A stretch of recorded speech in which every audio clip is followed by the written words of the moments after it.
Want to read the rest of the chapters? Head over to my Patreon. $20 a month, you'll get regular access to new chapters and early updates. The link is in the pinned comment.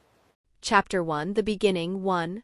Sora looked at the sky. It was quite beautiful, really. Soon he would probably have to go to the Ishida family for training. If he remembers correctly, the man's name was Soken Ishida. This was the guy who would be training him. He wasn't closely related to them. It was just that his mother was related to their family about 6 generations back. So yeah, not that closely related to them. However, they were basically the only family he had left at this point. He could still remember the day he had gone out to get candy with his mother. A sudden beam of light came out of nowhere, and bam, his mother was there no more. She was dead. As if that light had zapped away any form of strength that she might have had, he had cried himself to sleep that day. Alongside all the day following that day for a solid 3 months, he wondered what he did to deserve this. Though something that did happen after his mom died was about 5 minutes or so of him crying. Someone did show up. It was Mr. Ishida himself. He had somehow found him. Apparently, Sora was emitting a lot of spiritual energy. His spiritual pressure was crushing everything around. His sheer Ryatsu in full display for the world to see. Mr. Ishida then had him go to the Ishida mansion. Later, like 3 people in black could be seen speaking with Mr. Ishida. They were talking about that burst of spiritual pressure they felt earlier. The man said it was him. He was just mourning his wife's death.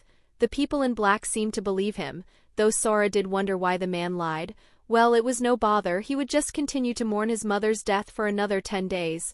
That was his original thought. However, before he could move, Ryukin walked up to him. The man looked down at the boy. His eyes barely seemed to contain any form of emotions whatsoever. Sora, has your mother started training you yet? No, she was going to start, but that light came out of nowhere, the boy said with a sad expression on his face. The man tossed the boy a book. By the end of the week, I want you to have mastered everything in this book, but Sora interjected, but the man's cold glare made him do the opposite and just obediently listen to the man. Going into the room he was assigned, Sora had made sure to find somewhere super comfy to sit down at. Taking out a pillow, he decided to sit down on it, cross-legged, because it felt more comfortable for him. The Ishida household truly felt like a maze sometimes. It took him quite a long time to find where he must be going. The book is now on his lap. He glanced at the book cover. It was a faded navy blue with intricate silver lettering, and it bore the title, The Fundamentals of Quincy Heritage and Techniques. For just a moment he hesitated. He did not want to open the book. However, his mom had always spoken about her Quincy heritage. He wondered what kind of stuff he would be learning about the Quinces. He flipped the book open and started reading the content contained in its pages. Quincy was a race of spiritually aware humans that hunted hollows. It was not a task, it was just something they seemed to do. From what he could gather, hollows were the malevolent spirits that prey on the living and dead. He may have been a child, but he could feel like the book was making the Quincy cause seem noble and all that stuff. And then the big bad villains show up, the Shikigami, somewhere about 1,000 years ago. There was a theme going on, a theme about balance, about how everything should be balanced and whatever destroys that balance will be dealt with. Balance. The young boy mutters to no one in particular. This word seems to have been repeated over and over again. Balance this, balance that. He turned over the page. He came across a detailed diagram of Quincy's tools and techniques. His eyes light up with wonder as he studied the seal Schneider, a blade-like arrow. The next thing he saw was the Quincy cross. Everything looked so nice. He wanted to try them out when he had the time. However, now was not that time. The text emphasized the critical role of racial manipulation, the ability to gather and control spirit particles in the environment. Racial manipulation forms the backbone of every Quincy skill, the book explained. Sora furrowed his brow, mouthing the words to ensure he understood. Closing his eyes, he decided to see if he could feel racial. He calmed himself down and raised his hand, trying to feel it. The first time he felt nothing. Alongside the second, and the third, on his 30th try, he heard a click, and then he felt it. The racial was all around the room. It felt warm, and he could manipulate his wield. He was like a happy child playing around with the racial. The sound of a wheel spinning could be heard once again. The more the wheel spun, the better his control over the racial became. It almost felt like he was adapting. It felt so nice. He wanted to make a racial construct, however, he could not do it, and no matter how hard he tried, nothing came out. He was kind of frustrated. However, he just kept going on and on and on. Up until, click the boy looked at the sword in his hand with childlike glee. He did it. His own Quincy weapon. His eyes light up with excitement. he did it. The next moment, Ryukin enters the room. He had felt it. Looking down, he saw the young boy holding the sword. Made purely out of erasure, the man's gaze looked at the wheel above the boy's head. The wheel spun once again. And Ryukin felt the boy's control over his erasure improve. Chapter 2, Quincy Power 2. Ryukin knew the second that he had laid eyes on the boy, no matter how hard he tries, the boy would have been forced to face the supernatural. The boy's spiritual power was close to that of a captain, yet he was only a small child. It felt like this child was birthed like this, blessed by erasure. And unless he wanted to be supervised by Shinigami more than he already was, he needed to teach this child controlled. He had felt the boy's spiritual pressure all the way from where he was. Surprisingly, it seemed to oddly stay still. Ryukin, however, managed to calm himself down. He managed to put on a cold face. His cold gaze bore down on Sora, who clutched the sword of erasure in his hand. The boy beamed with pride. He looked like he was holding the most precious treasure on the planet. The man crossed his arms, his sharp features etched with disapproval. "Put it away," Ryukin ordered. His voice was low, devoid of emotion, but there was no mistaking the authority in his tone. Sora wondered why. He blinked multiple times, his earlier excitement morphing into confusion. "But I just made it. Isn't this what Quincy do?" He said timidly. He did not get to finish his sentence. "Now," Ryukin interrupted. The voice of the man sounded rather cold. Sora, being the obedient child he was, decided to listen to his elder and put the weapon away. "What do you know about being a Quincy? You are just a gemished." The man's voice sounded rather cold. However, Sora was not put down. "I want to make my mother proud. She was going to teach me before she died. I don't want to feel weak again." The man's brow furrowed a bit. Something clicked in his mind. "How could you have possibly survived if your mother could not?" Sora looked down a bit before saying. "I don't know." The light came, and when the light was gone, Mom was dead. Something clicked in Ryukin's mind when he found the boy. The wheels, those same wheels could be seen, and from the look of it, they had just spun. So this was why the boy Ryatsu felt like this. Apart from his son, no other half-blood Quincy had survived, and apparently this one survived with a little gift. The man gave him a cold expression before telling him to not practice any Quincy-related technique while he was in the house. The name that was Quincy was dead, and no one in this house shall practice anything related to it. "But why did you bother letting me read about Quincy's history? Your mother would have wanted you to know about it. Consider this her last wish." The boy felt hollow. He wanted to learn more. The fire in his eyes burned brighter than any sun. "Now dismiss this wheel and clean this room," the man said coldly. "Yes, Mr. Ryukin," the boy added, looking down. The man glanced at the boy one last time before leaving the room. This was for the better. Sora wondered how the man found him. He made sure to be sneaky. It then hit him, and maybe some of his Ryatsu leaked. He needed to get it under control. Click Ryukin stopped midway through arriving at his chamber. The boy Ryatsu's level, it was decreasing. And not like he was critically injured and was dying, and that was why it was decreasing or anything, but more like he was gaining control over it. Eventually, the boy Ryatsu reached about the same level as a spiritually aware human. He internally groaned a bit. He knew this would happen eventually, but he did not expect it to happen so fast. Back to Sora, he was giddy now. His training could go uninterrupted. He got used to the feeling of suppressing his spiritual pressure, and as the wheel vanished and the adaptation went with it, Sora still retained the muscle memory of everything he had adapted to. It was like muscle memory. In about 2 hours, give or take, he was able to replicate what he could do with the wheel. He could now make stuff out of erasure. Swords, shields, bows, arrows, you name it, and he was making it out of erasure. He found manipulating erasure fun, as long as he kept an eye out for the big meanie. Ryukin, he should be able to get better with all his skills. Taking in a deep breath, he wonders what stuff he should learn. Learning by himself was fun and all, but he could always sneak around and go to the Ishida family library and take a peek at what kind of technique they might have. He just wanted to borrow them. For research purposes, this was his alibi if he got caught. He just wanted to look through some books. It shouldn't be that hard to take a peek at some books, right? After all, books were meant to be read, so he was sure he was fine. He was Sora, after all. His name basically meant heaven or sky, depending on the person or situation. His sneakiness was not bound to this world. Chapter 3, The Mission 3. Stretching his body a bit, Sora prepared himself for his biggest task yet. Sora tiptoed through the Ishida household, his tiny frame wrapped in a childish determination. He made sure to dampen his Ryatsu to the bare minimum. He did not want to be sensed at all. He had worked his ass off for about 3 hours to get better at mastering that. Now his plan was simple. He was ready to sneak into the Grand Ishida library and borrow a few books, for research purposes of course. Like a child, he smirked to himself. This is going to be easy, he thought to himself as he began his sneaking around. The hallway stretched out before him. It was dimly lit with the soft glow of the moonlight.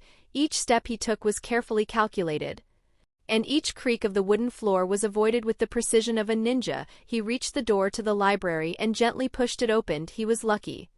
As unlike when he was trying to steal cookies while he was younger, the hinges didn't betray him. Victory was so close, he could almost taste it. Victory was so close, yet at the same time so far away. Sora. A cold voice rang out. It froze the boy mid-zero step. He slowly turned his head toward where the voice was, and sweat began forming on his brow. And there he saw it, just a few feet behind him. The mean adult could be seen.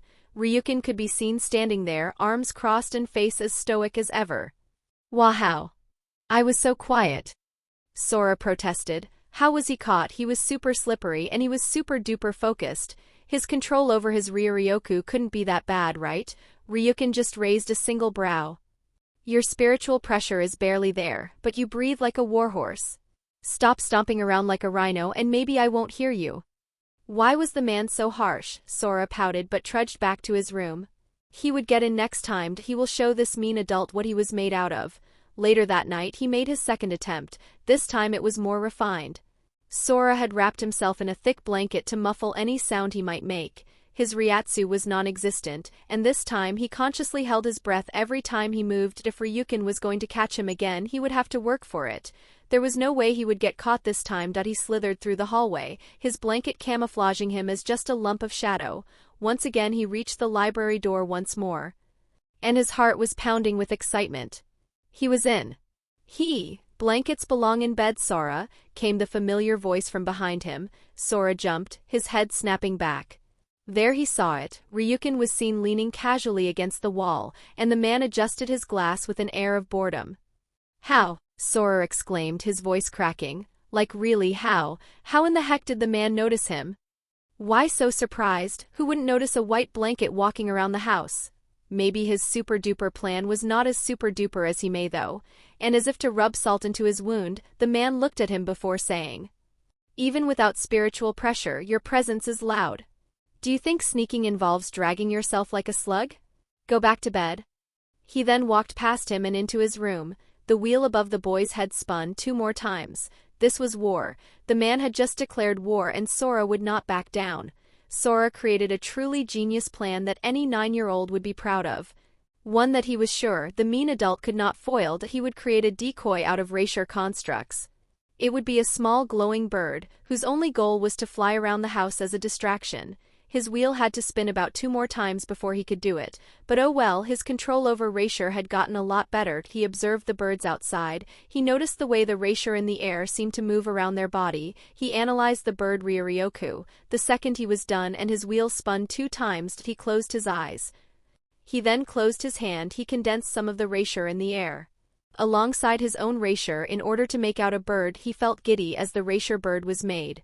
Now his little birdie friend would fly around the house while he snuck into the library from a hidden entrance he had discovered earlier that day. This plan was foolproof. He activated his plan, his Raisher bird fluttering noisily down the main hall. Sora, meanwhile, slid into the library unnoticed through the back, tiptoeing with his absolute best effort.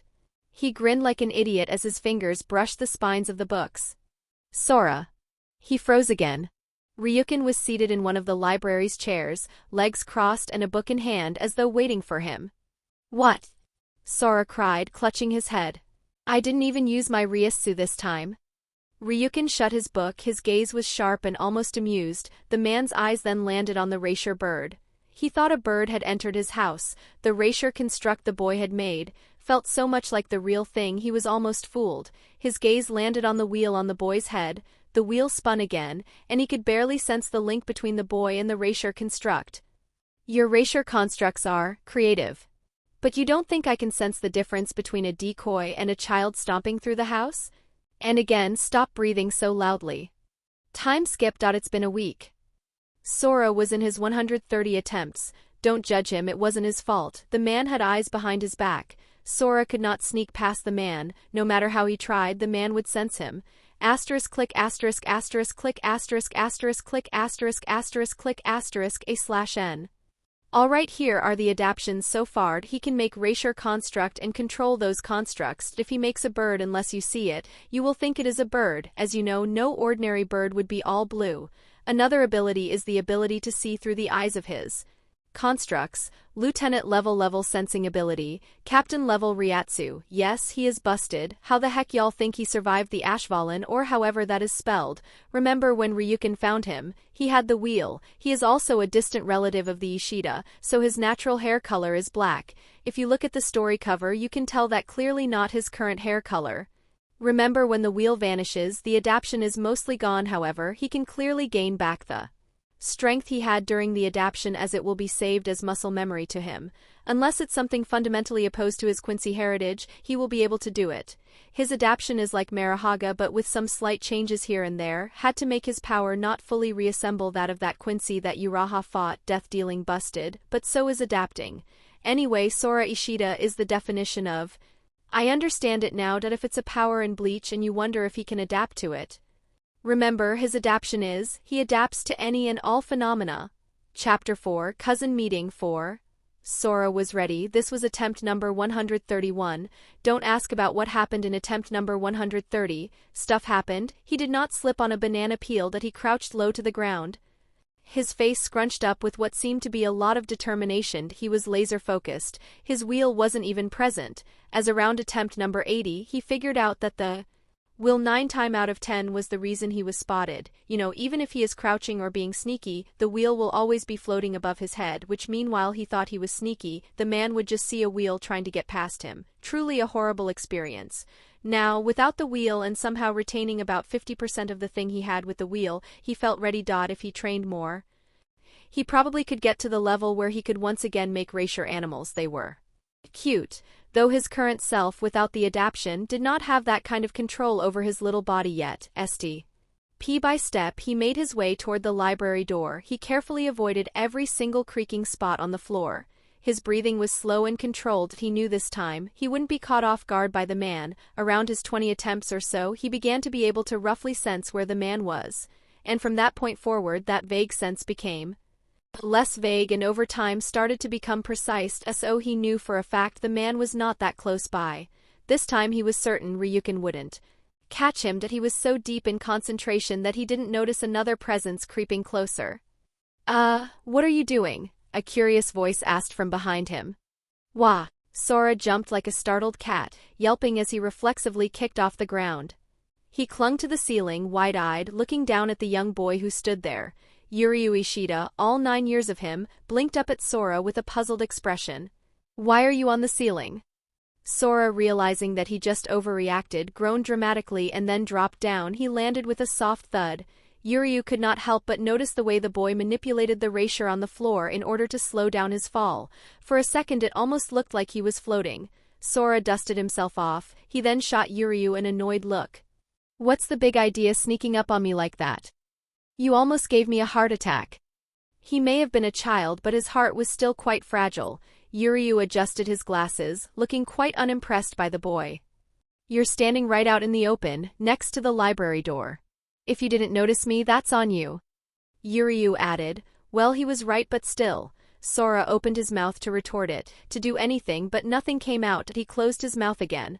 He hated to admit it, but the kid had a point.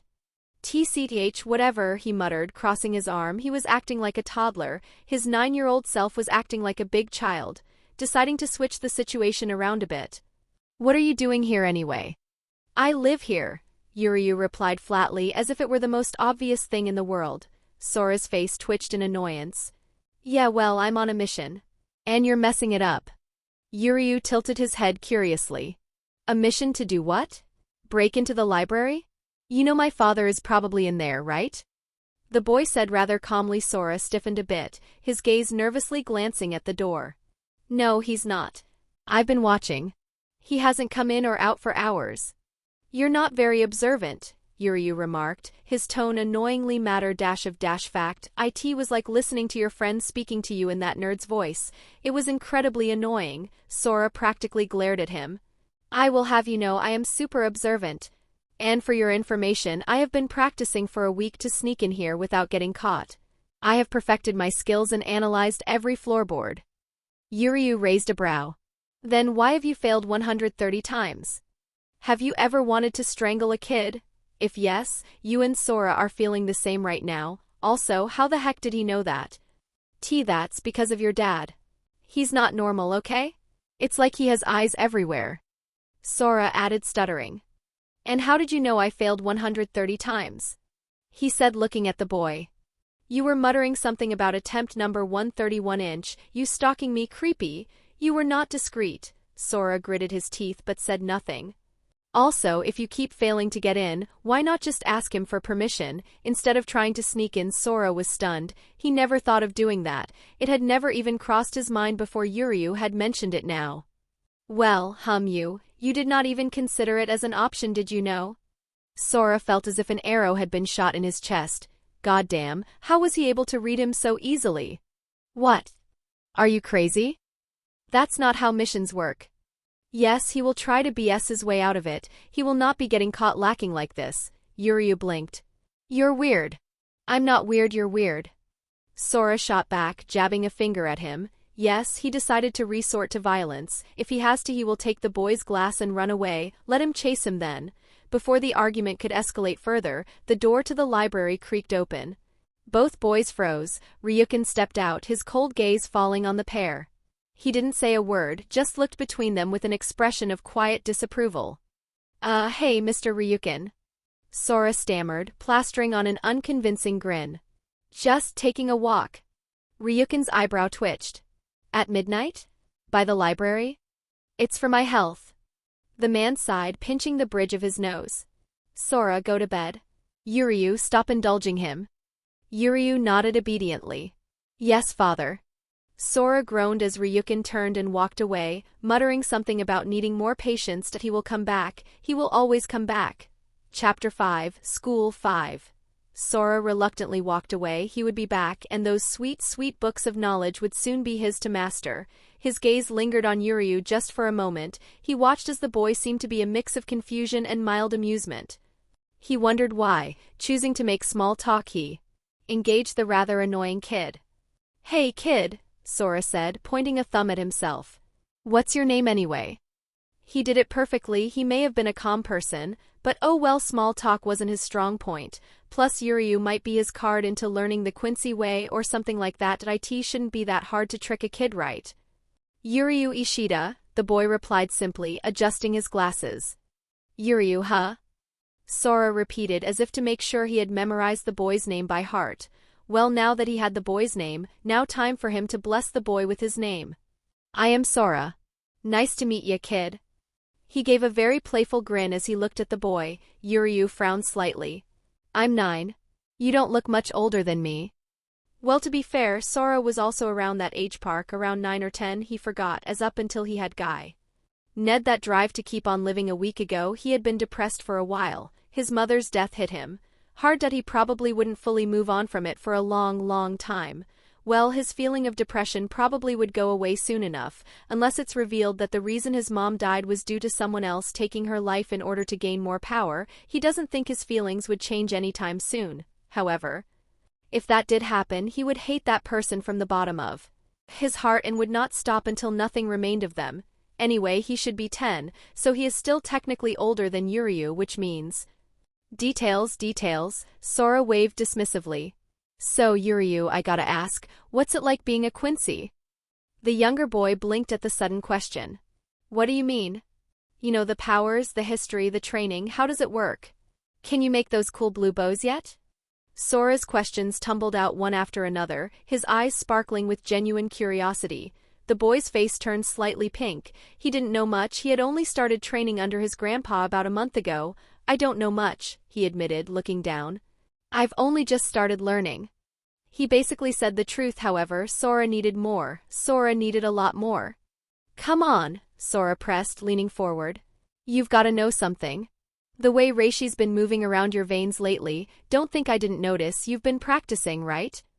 Yuryu paused for a second. Wait, Sora could see that. He was just practicing a move his grandpa had shown him.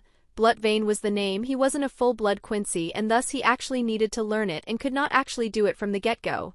Sora, however, did notice the way the Reisher did flow in Yuryu vein. He could probably mimic it, that he understood it. His left arm now seems to possess a bunch of blue veins. Well, that was easy. Yuryu, however, did not notice any of that and just added, well, yeah. My grandpa's been teaching me some basics. Just a little, though. At this, Sora's grin widened. Your grandpa, huh? That's awesome. Then, as if a light bulb had gone off in his head, Sora's expression shifted to one of exaggerated pleading. He clasped his hands together, his eyes growing impossibly large and shiny. Yuryu, please, please, please let me train with your grandpa too. Yuryu blinked at him, visibly taken aback. What? No. That's not how it works. Yuryu was confused. How does one switch personality so quickly? How? Why not? Sora whined, his puppy dog expression unwavering. I'm super dedicated. I'd be the best student ever. Father would be against it, you. Who cares what he thinks, not like he can stop me or anything. Time skip. Sora was currently seen sitting inside a classroom, listening intently as the teacher taught the class about the basic stuff. Yuryu in the corner was seen holding in a laugh. Sora gave Yuryu a glare as if to say, I fucking dare you to laugh. If you are wondering how Sora got into this position, the answer is simple. The man, he said, could not stop him. Just so happened to be the man paying for his cost of living and the house he was living in. TLDR, he was enrolled in a school and sent to school the next day. He had a gut feeling the man sent him now because his control over his Ryatsu had gotten better over the last couple of days. His Ryatsu level should be around the same level as an ordinary human, that was while being suppressed.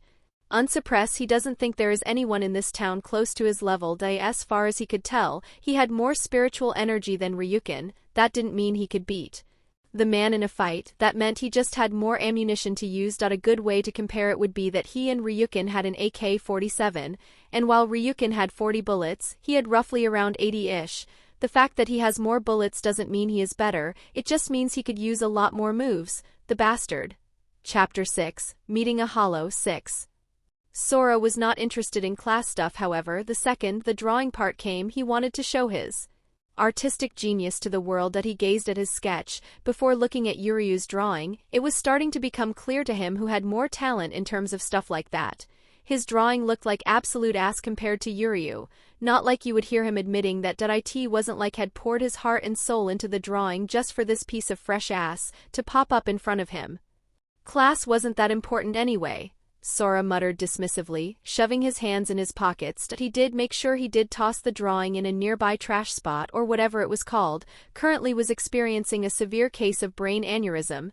Do not ask how he received it. Yuryu raised an eyebrow, a smirk tugging at the corner of his mouth. Really? That's not what you were saying earlier. Weren't you going to make the best drawing ever? Sora shot Yuryu a glare that could melt steel. You're pushing it, glasses. This boy was pushing his buttons, in more ways than one. Yuryu, however, feigned innocence. He looked away as though he hadn't just insulted Sora. What? I didn't say anything wrong. Such a smart ass. Oh, you're hilarious, Sora added, narrowed his eyes as he glared at the boy. He then grinned mischievously. Without warning, he darted forward and snatched Yuryu's glasses clean off his face. Was this an illegal move, maybe? However, Yuryu deserved it. The least he could do now is run to him and get his dear glass back. Hey! Yuryu shouted, instinctively reaching for them. However, Sora was not going to make it easy for him. Sora dangles the glass just out of reach, holding the glass high above his head. He knew he was being a dick, but that was the advantage of being taller. He could always little bro Yuryu. Not like the boy could do anything about it. Try me, short stack, he teased, sticking out his tongue. Give them back, Sora. Yuryu yelled, his voice tinged with exasperation as he chased after him. Sora, however, just dashed ahead. He laughed as Yuryu was struggling to keep up with him.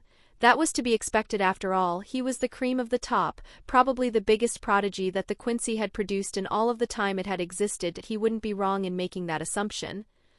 He was able to master the basics of racial manipulation in about a day and could go on to make full-on structures in about a week or so with no instruction and just himself. There was also the fact he learned how to conceal his own Ryatsu alongside. Learning Blood Vein granted his control was ass. Not to glaze himself too much, but he was sure he was a prodigy. He didn't think anyone could keep up with his growth. Well, unless they were like a group project of all the strongest thing in this world, or had the power of the god of this world themselves boosting them. If Ryukin wasn't such a mean adult, maybe he could have taught him. He could have learned a thing or two about Quincy. He held no real hatred toward the Shinigami, they just did what they had to do. It's not like their action actually hurt him unless they were the reason someone he cared about died. He probably would not like them much. He probably kills the Shinigami responsible and goes on about his day. However, as he rounded a corner, he suddenly skidded to a stop. His grin vanishes in an instant. Yuryu nearly crashed into him. "What the?" he started, but then his gaze followed Sora's and his words died in his throat. A grotesque creature could be seen, feasting on the soul of a human. If he remembers correctly, those souls should be considered something called a plus. That didn't change the fact that currently that hollow was finished devouring the human. The hollow turned around, it gazed now on them. "You seeing this?" Sora asked as if to make sure he wasn't high off sleep deprivation. "Yes," Yuryu replied. Sora immediately made a bow out of rapier and then an arrow. He aimed it at the creature's mask and prepared to unleash an arrow. "Wait, no, you can't kill it, huh?" Grandpa said. "We are not allowed to kill them, only Shinigami can. Do you see any Shinigami around? No. Do you feel like being hollow food? No. And you still not allowing me to fire that arrow?" "Yes." Feeling frustrated, Sora had no other choice. He knew he could kill the hollow, however there was no Shinigami in sight. What could he? Ding asterisk the very next second, the air felt heavy. Yuryu felt like he was carrying 3 mountains, and he felt like he was going to pass out. So much pressure. The hollow could not say the same. It was utterly crushed under the weight of Sora's spiritual pressure. Ryatsu, upon seeing the hollow being crushed, Sora smiled. "Well, that done?" He turned around to look at Yuryu. The boy seemed out of breath. Maybe he had done a bit too much. "I told you we couldn't kill it," Yuryu said, looking at him. Sora raised his hand in the air before saying, "Did my arrow hit it? Did I attack it? No?" Yuryu then realized what the boy had done. "I didn't kill the hollow, it just crushed." He had a goofy smile on his face. "Have fun explaining that to father." Sora's face dropped, and he got on his knees. "I beg you, please don't tell him, please, Yuryu." Yuryu did not listen and started walking away, with the pleading Sora behind him. To be fair, even if Yuryu wanted to, he couldn't really lie. Anyone who could feel spiritual power could feel that dense rapier that had been released. Sora Ryatsu was intense and potent. Somewhere on a nearby telephone pole, a strange man with a colorful hat could be seen looking down at the 2 boys walking away. Chapter 7, Stranger 7. POV change. The man who could confidently say he had been deported from a country and had to illegally sneak people back into that country could be seen, leaned against a nearby telephone pole. The brim of his striped hat cast a shadow over his amused yet calculating eyes. From where he was standing, he observed the 2 Quincy boys below. The scene was quite hilarious, really. One of them seemed to be a by-the-book kind of person, while the taller one, probably the older one, was pleading for mercy, begging even. The 2 boys looked quite harmless, really. However, what attracted his attention was not the fact that 2 little boys were walking alone in the street by themselves. No, he wasn't that kind of person. What did pique his attention was the sheer weight of the taller boy's spiritual pressure. It was so dense that even he could not ignore it. Quite the unusual pair, the man mused to himself, twirling his cane absently. That older one, his spiritual energy is immense, perhaps even comparable to a captain. Maybe more. He couldn't really tell. The boy clearly held back a portion of his Ryatsu. He could do the math. Let's see. The hollow was relatively weak, around the level of a brand new Soul Reaper, give or take. The boy held back a bit in order to not accidentally crush his friend under his Ryatsu. The boy also did not fully kill the hollow. He just left the hollow in a state where it would take a couple of hours to regenerate enough to move. So with that math done, the boy should have Ryatsu on the level of a captain, somewhere in the middle-ish, close to the high end, so around like a 3, closer to a 2 though. He straightened himself slightly, his expression growing a bit thoughtful. A Quincy with that much raw power, huh? That's bound to turn a few heads in the Soul Society. The old guard definitely won't be happy about this one. He wasn't just saying like it was a lie or anything. Like 200 years ago, the Soul Society slaughtered a bunch of Quincy because they were gathering up. The only reason they might have was probably not to have another war. Still didn't stop them from making the Quincy a nearly extinct race. Urahara grinned to himself. He wondered if he should get them to keep an eye on the boy. However, with a quick, almost dismissive chuckle, Urahara tipped his hat. Not my problem today. I've got a shop to run and customers to satisfy. If trouble comes, it'll come on its own time. There was a 70% chance his shop was empty, but oh well, who cares about something like that? And with that he disappeared into the shadows as though he'd never been there at all. POV change.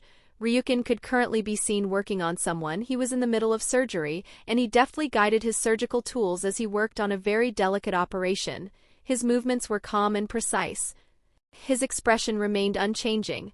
However, as he was in the middle of trying to restart the man's heart, he felt it. That spiritual pressure surged for just a moment. It only lasted for about a second.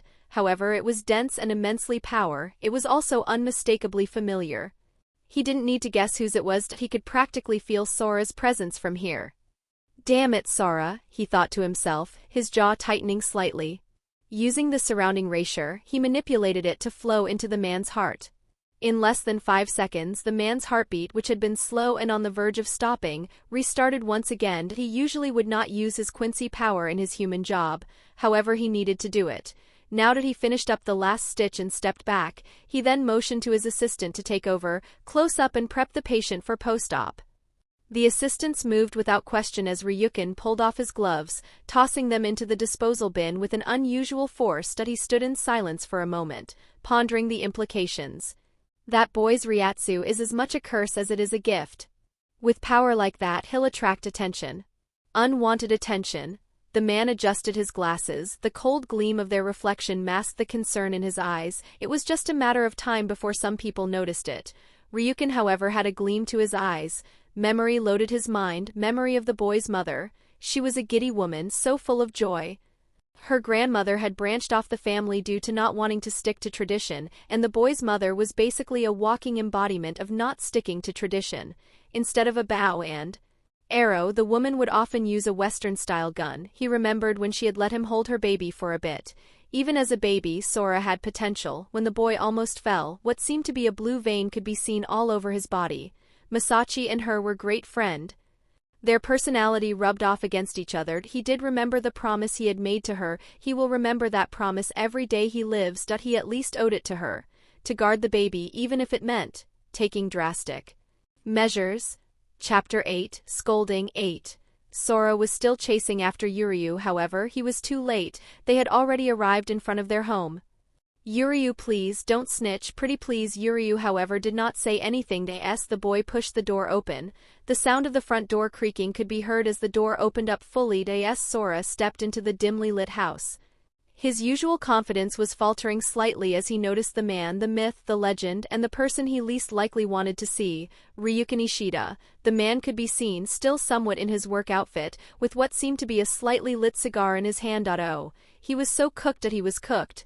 Sora tried to hide behind Yuryu for protection, however, the man did not have any of this. He gave the boy a piercing gaze before opening his mouth and saying, "Yuryu," the man's voice was cold and precise. It left no room for argument. "Go to your room."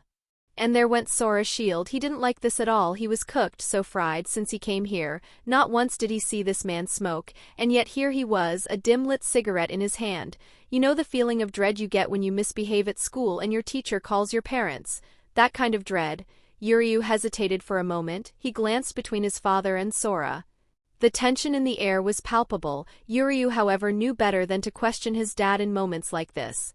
With a brief nod, he muttered, "Good luck," to Sora under his breath before retreating to his room. Sora was cooked. Now that Yuryu was gone, he knew he was about to get scolded so badly. He prepared himself for this. He had to not show any sign of weakness. "Why?" Ryukin's tone was as sharp as a blade, cutting through the tension in the air. "Why did you release your power like that?" "I saw a hollow. It was targeting a human, had already eaten 2 people. If I didn't stop it, more would have died." Sora explained as carefully as he could, trying to make sure he did not step out of line. Looking up, he couldn't help but see Ryukin's expression darkening. And you thought it was your responsibility to intervene? We are not Shinigami, Sora. It is not our job to hunt hollows. The man said in a rather cold and detached voice. Sora felt his frustration boiling over. He tried to calm it down as he spoke, but his voice was rising, and he could not fully contain his frustration. So what were we supposed to do? Just watch as that thing killed more people. Is that what you're saying? Ryuken's glare intensified, his voice dropping to a deadly calm. Yes, that's exactly what I'm saying. It is not our role to interfere. Quincy does not involve themselves in matters of hollow extermination. There is no reason for you to interfere. Sora clenched his fist a bit. He didn't like feeling useless, so he couldn't kill Hollow because he destroyed their soul. The wheel above his head spun twice, though he didn't notice it. Sora Ryatsu flared faintly in his frustration with the system present. The Hollow attacked us. Was I just supposed to stand there and let it devour me and Yuryu? I acted in self-defense. He said, a bit angry, barely managing to hold himself back. He hated feeling weak and helpless. Any time he felt that feeling, he was sent back to that faithful night when he was too weak and helpless to help his mother. Ryuken's brow furrowed slightly at this, his stance softening just enough for Sora to notice. The boy's actions, while impulsive, were not entirely reckless. It wasn't as though he had sought out trouble. Trouble had found him. After a long moment of silence, the man sighed, pinching the bridge of his nose. He opened his mouth and said, "You should not have put yourself or Yuryu in such a situation. You should have used your power sparingly, enough to escape, nothing more. By releasing so much Ryatsu, you are putting more people in danger." Sora felt slightly annoyed. So him stopping the Hollow from eating more plus alongside him and Yuryu was a problem now. Here the man was scolding him about how badly he was using his power, and yet he hadn't done shit to help him control it. I didn't ask to be born with this power, you know. Maybe instead of criticizing me for protecting myself, you could teach me how to control it better. Ryuken's eyes narrowed at the remark but didn't respond immediately. Finally, he stepped aside and gestured toward the hallway. Go to your room, Sora, he said, his tone leaving no room for further discussion. We'll talk about this later.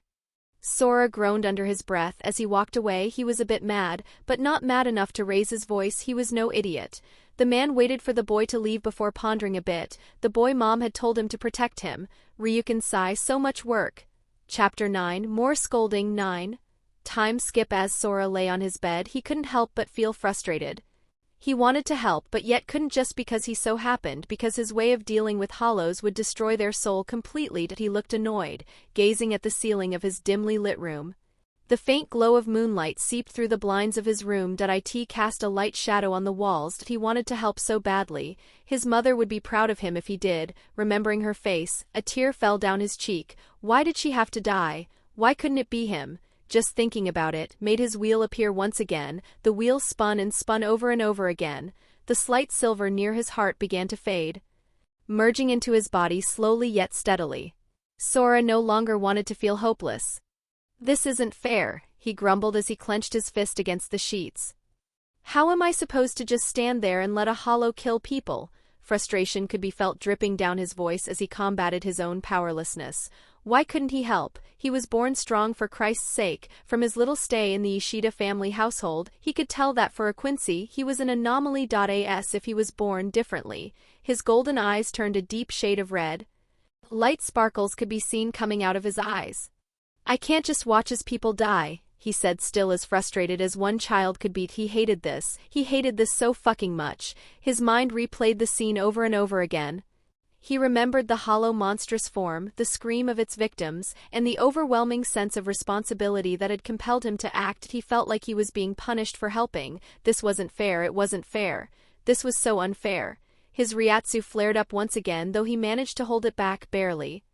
Some of it still slipped out of his body. He hated this. He gritted his teeth as his frustration began to mount. If I am so dangerous, then why doesn't he teach me how to control this power? All I have is the ability to make a weapon out of erasure, and that is barely enough. I need a lot more than that. He felt frustrated at Ryuken for putting such restriction on him. To say he was pissed would be an understatement. He immediately sat up, his eyes glinting with determination. There was one person who might be able to help him. He remembers Yuryu mentioning his grandfather. The man apparently was good with his Quincy-related stuff. He could teach him what Ryuken refused to do. Now the question was, How the heck would he get the man to train him? From what Yuryu told him, the man was quite kind, so he wouldn't mind teaching him right. His reddish eyes slowly turned back to being their usual golden colored. He needed to get this man to train him. No matter what. Yeah, Sora said to himself, this was the plan, the way to go. His mother always loved her Quincy heritage, and for her, he wanted to give it a try and not let his bloodline go to waste. I'll ask Yuryu to help me. If his grandpa trains me, I can learn how to really control this power. Then maybe I won't have to hear Ryuken's lectures every time I use it. He did not want to deal with Ryuken anymore. The man wasn't his dad, and he was free to do whatever the fuck his heart desired. He wanted to help, and thus his mind was set. He would find a way to bribe Yuryu into letting him train with him and his grandpa. His plan would be put into action soon. Time skip. Over the span of 3 weeks, Yuryu had to suffer through Sora's constant pleading. Each time the boy would find a new method in order to get what he wanted, he was driving the young Yuryu into a wall.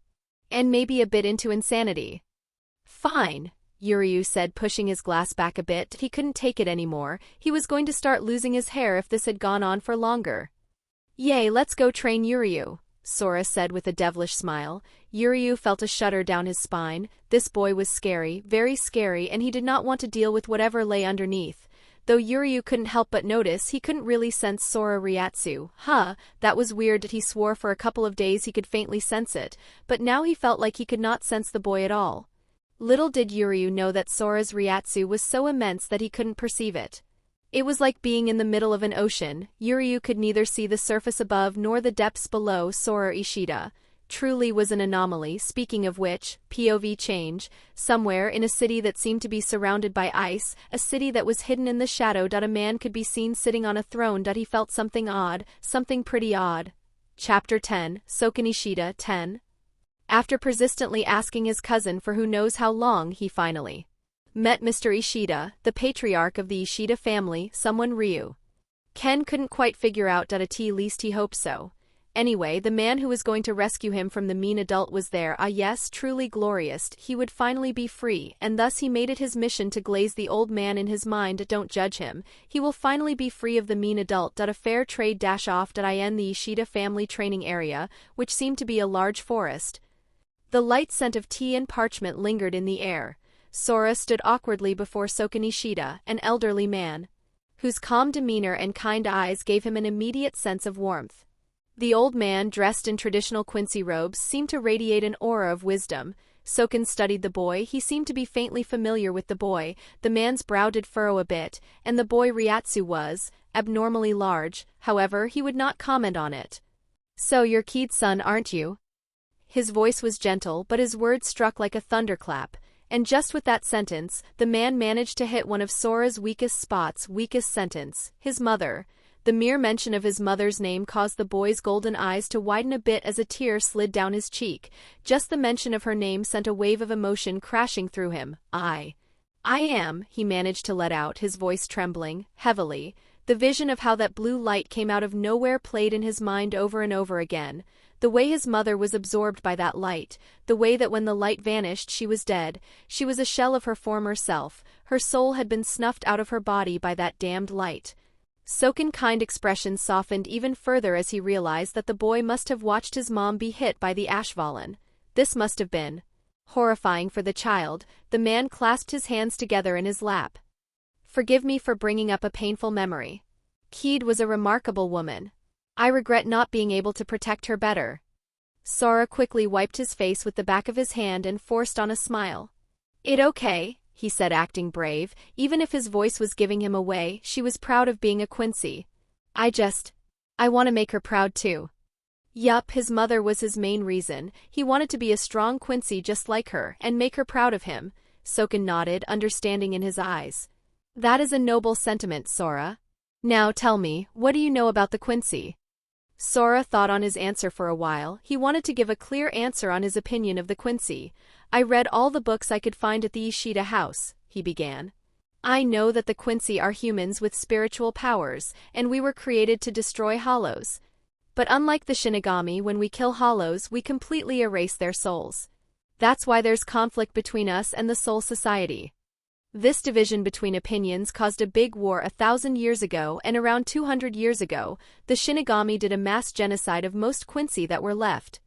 Soken listened to the boy intently and nodded along as the boy spoke. Once he was sure the boy was done, the elder leaned forward slightly, clasping both of his hands together as if getting ready to ask the boy a very serious question. "And what do you think of the Quincy, young one?" he asked, his eyes shining with curiosity. "Can I be honest?" the boy asked, looking at the man. "You can be as forward as you want," the old man said in a rather soothing voice. "I think the Quincy from 1,000 years ago were wrong, that I can admit. From what I have read, the Shinigami did try to come into a consensus with them, but none of them wanted that. They wanted to get rid of all the hollows, even if that would end with all the three words clashing against each other. I thought they were too prideful and, to some degree, deserve what happened to them 1,000 years ago. Even from what happened 200 years ago, I can get behind it. However, I noticed a lack of Shinigami when Hollow attacked Karakuta town. They are getting lazy and people are dying because of their laziness," the boy exclaimed in a rather calm voice that he seemed to hold zero hatred for Shinigami at all, seeing them more like some kind of balancer or the police. Just like the police, you didn't have to like them, but you still knew that their job was important, and just like the police, they could be very corrupt. Chapter 11, More Training 11. Soken Ishida listened carefully to Sora's measured words, his serene expression unchanging even as the boy spoke candidly about Quincy's history and his thoughts on the Shinigami. The old man nodded thoughtfully, stroking his chin as Sora finished his point. "You have a clear understanding of the past, Sora," Soken said, his voice gentle but firm. "And you've formed your own opinions, which is admirable. Balance, after all, is essential to the world, and it is something both Quincy and Shinigami have struggled to maintain." Sora looked at the old man, who seemed to know an awful lot about balance. Well, Sora was willing to learn as long as someone was there willing to teach him. The elder straightened in his seat, his calm yet commanding presence filling the training area. "Now you came here to learn, didn't you? Let me teach you the essence of what it means to be a Quincy and how to properly wield your power." Sora perked up immediately, his golden eyes wide with excitement, joy even. Finally, he would get to learn some stuff about being a Quincy. That he watched an old man reach into the fold of his robes and pull out what seemed to be a small silver cross that was intricately designed. Its edges were sharp and its center was glowing faintly with a soft blue light. He held it up for the boy to see. "This," Soken began, "is a Sanrei cross, the foundation of Quincy weaponry. Every Quincy is trained to focus their rapier through an object like this. It channels and stabilizes our power, allowing us to manifest weapons. For most, it becomes a bow, the hallmark of a Quincy." Sora's eyes were filled with amazement. There was just so much to learn. He was just so giddy, so excited to learn more about Quincy, even if granted he learned about that stuff a few weeks ago. The man gently closed their arm. On the cross, his Ryatsu flowed through the cross in a smooth, controlled stream. With a faint hum, Sora watched in amazement as a bow materialized in his hand. The bow form was elegant and glowing a pale blue light that seemed to pulse with energy. The man then drew the bow back, creating a rapier arrow for him to use. He pulled on the string of the arrow and locked it into his target. The man then let go of the arrow. Sora watched in amazement as the arrow hit the rock, 100 meters away with such precision that it left a hole in the middle of it. The rock did not seem to have realized that it had been hit at all. Such precision that if only he could do that. Upon noticing the boy gawking at his display, the man opened his mouth and said, "This is the standard form of Quincy's weapon," Soken said, gesturing to the bow. "It is called a Heilig Bogen, or Holy Bow. It allows us to gather and fire arrows of condensed rapier." He let the bow dissolve and continued. "But that is not all. Some Quincy choose different paths. The Seelschneider is another weapon, a blade that doubles as an arrow. Then there are the Jinto, silver tubes used for spells akin to the Shinigami's Kido. Each weapon has its purpose, and a Quincy must understand which tool to use and when." Even if the man's words may have come out just a bit robotic, as if he had said those words 1,000 times, Sora understood that the man was just trying to make him understand the basics. Do I need them to make rapier weapons?" Sora suddenly asked, looking at the old man. "It is not a requirement per se, it does make it easier," the old man said, looking at Sora. "If I may ask, why did you pose such a question?" Soken added, looking at the boy. Upon seeing the boy smile, the old man looked at Sora. "Sora, can you?" "Yup," Sora said, puffing out his chest, even going out of his way to make a Quincy bow.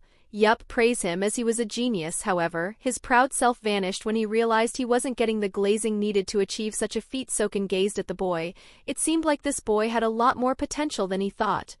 Your control over Raisher, as good as it is quite unstable. It is akin to trying to recreate a skill level you do not possess yet, Soken added after examining the bow for a bit. It was as if the boy was doing it out of muscle memory instead of the skill needed to achieve such a feat. Really? Sora said, looking down a bit as he heard the criticism. Try being less wasteful with your Raisher, Soken said in a rather calm voice. Sora nodded his head and began practicing. Soken walked close to Yuryu, who seemed to be getting the hang of it, using his Quincy bow. The old man looked quite proud of his grandson. However, Yuryu's form was lacking for a better sense of the word, and thus, Soken had to show Yuryu the proper form of how to show a bow. Chapter 12. Even more training. 12. 2 months later. Over the course of 2 months, Sora had honed his skills to a brand new level. He started using the wheel less and less as his skills made the gap between his adapted self and his actual skill so close that it made no difference which version he was. He was currently in the Ishida family forest doing what he had learned. He was presently training, and the faint Raisher in the area seemed to be drawn to one specific spot. The area glowed faintly under the twilight sky, illuminating it in a shimmering blue color. Sora Quincy's bow could be seen. It took the boy just a second to make his bow, about 3 seconds to make his arrows, and a little bit more to make more weaponry. The boy's movement was sharp and unwavering. He let loose a series of arrows at the targets who were spread out throughout the clearing. Each arrow found its mark, carved and neat into the practice dummy and nearby trees. He did decently well for someone who has only been training his Quincy technique for the past 2 months or so. He could probably beat Soken. However, the man was an old man, still a strong old man, but Sora could outlast him. If worse came to worse, he had already started adapting to the man's spiritual pressure alongside his Ryoryoku. He was fine. The old man wouldn't do shit to him. He was big Sora. Unaware of the amount of glaze Sora was giving himself, Soken observed the boy silently beneath the trees, his arm crossed and a satisfied gleam in his eyes. In just 2 months, the boy had transformed from a wide-eyed novice into a disciplined and skilled Quincy. The boy's talent for manipulating Raisher was out of this world. It was as if his body had adapted for this specific purpose. The boy's control over Raisher was rivaling his own control. In his prime, the elder's gaze lingered on the boy as he executed a series of techniques. Sora took in a deep breath. He did not need his adapting for this. Sora summoned his Heilig Bogen, basically his holy bow. I don't know why it was called holy. It was just a bow made out of Raisher, but to each their own, I guess. The bow was quite stable, really. Its edges were quite stable and less jagged, and the bow glowed with a steady blue light. He then conjured an arrow and fired it, looking slightly annoyed.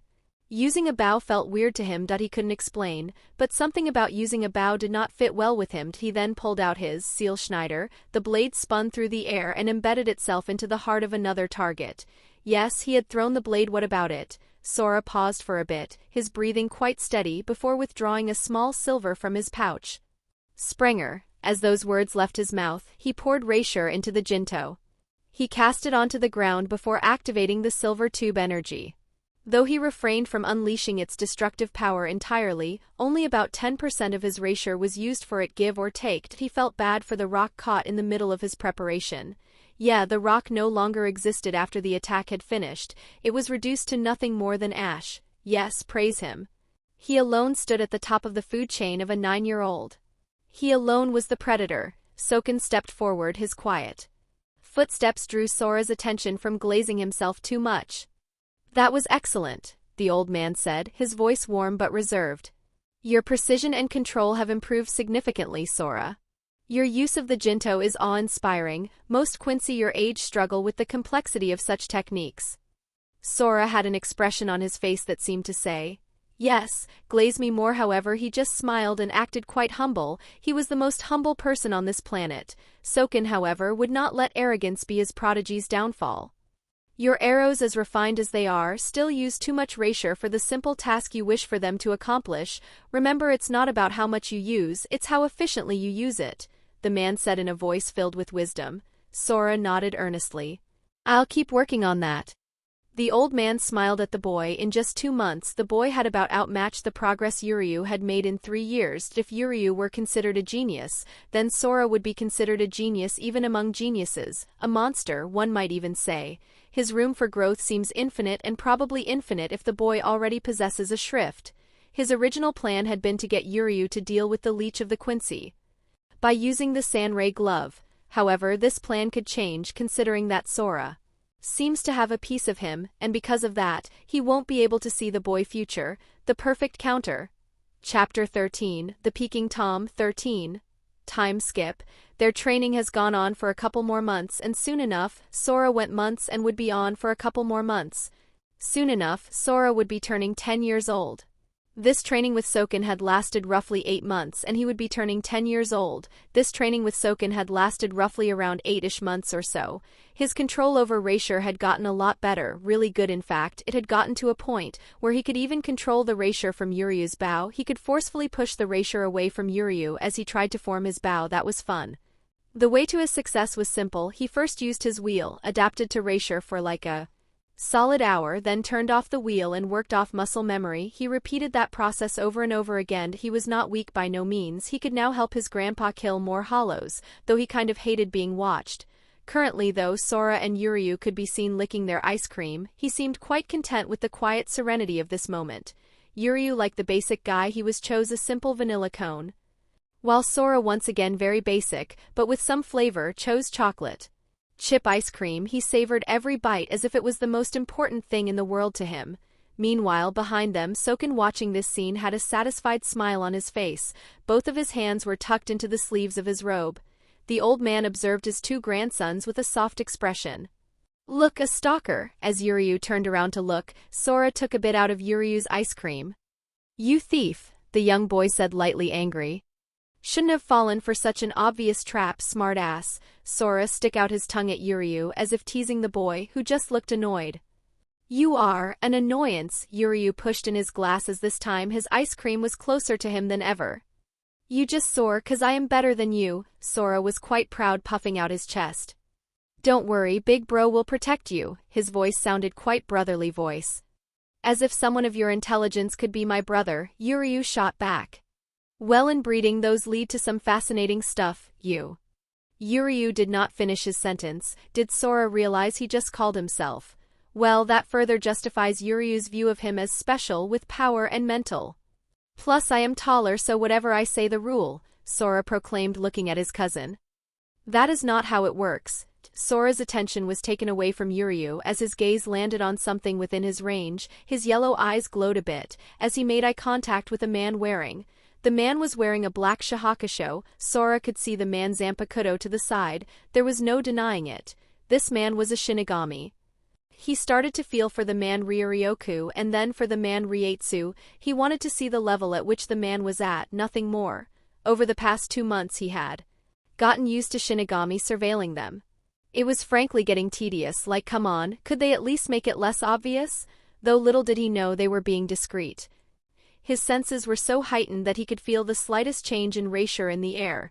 He could even sense the change in the Kishi as well. He had adapted so much that unless someone was wearing some sort of Racier-canceling cloak, if they got too close, just know he saw you or has sensed you. Now focusing his senses toward the man, he started to get a feel for their power. So, the man had more Riatsu than Yuryu but less than Sora, which was expected. Sora had captain-level Riatsu at the tender age of 10. Some might even say Racier gifted it to him. Currently, he was holding back his Riatsu to match Yuryu, yet still remain less powerful than Soken. A delicate balance indeed. He had no problem being seen as weaker than Soken. He was the elder here, however. He drew the line at Yuryu, so he would not be weaker than Yuryu. He was not being disrespectful as the older one. He must show his dominance over the weak. He was strong.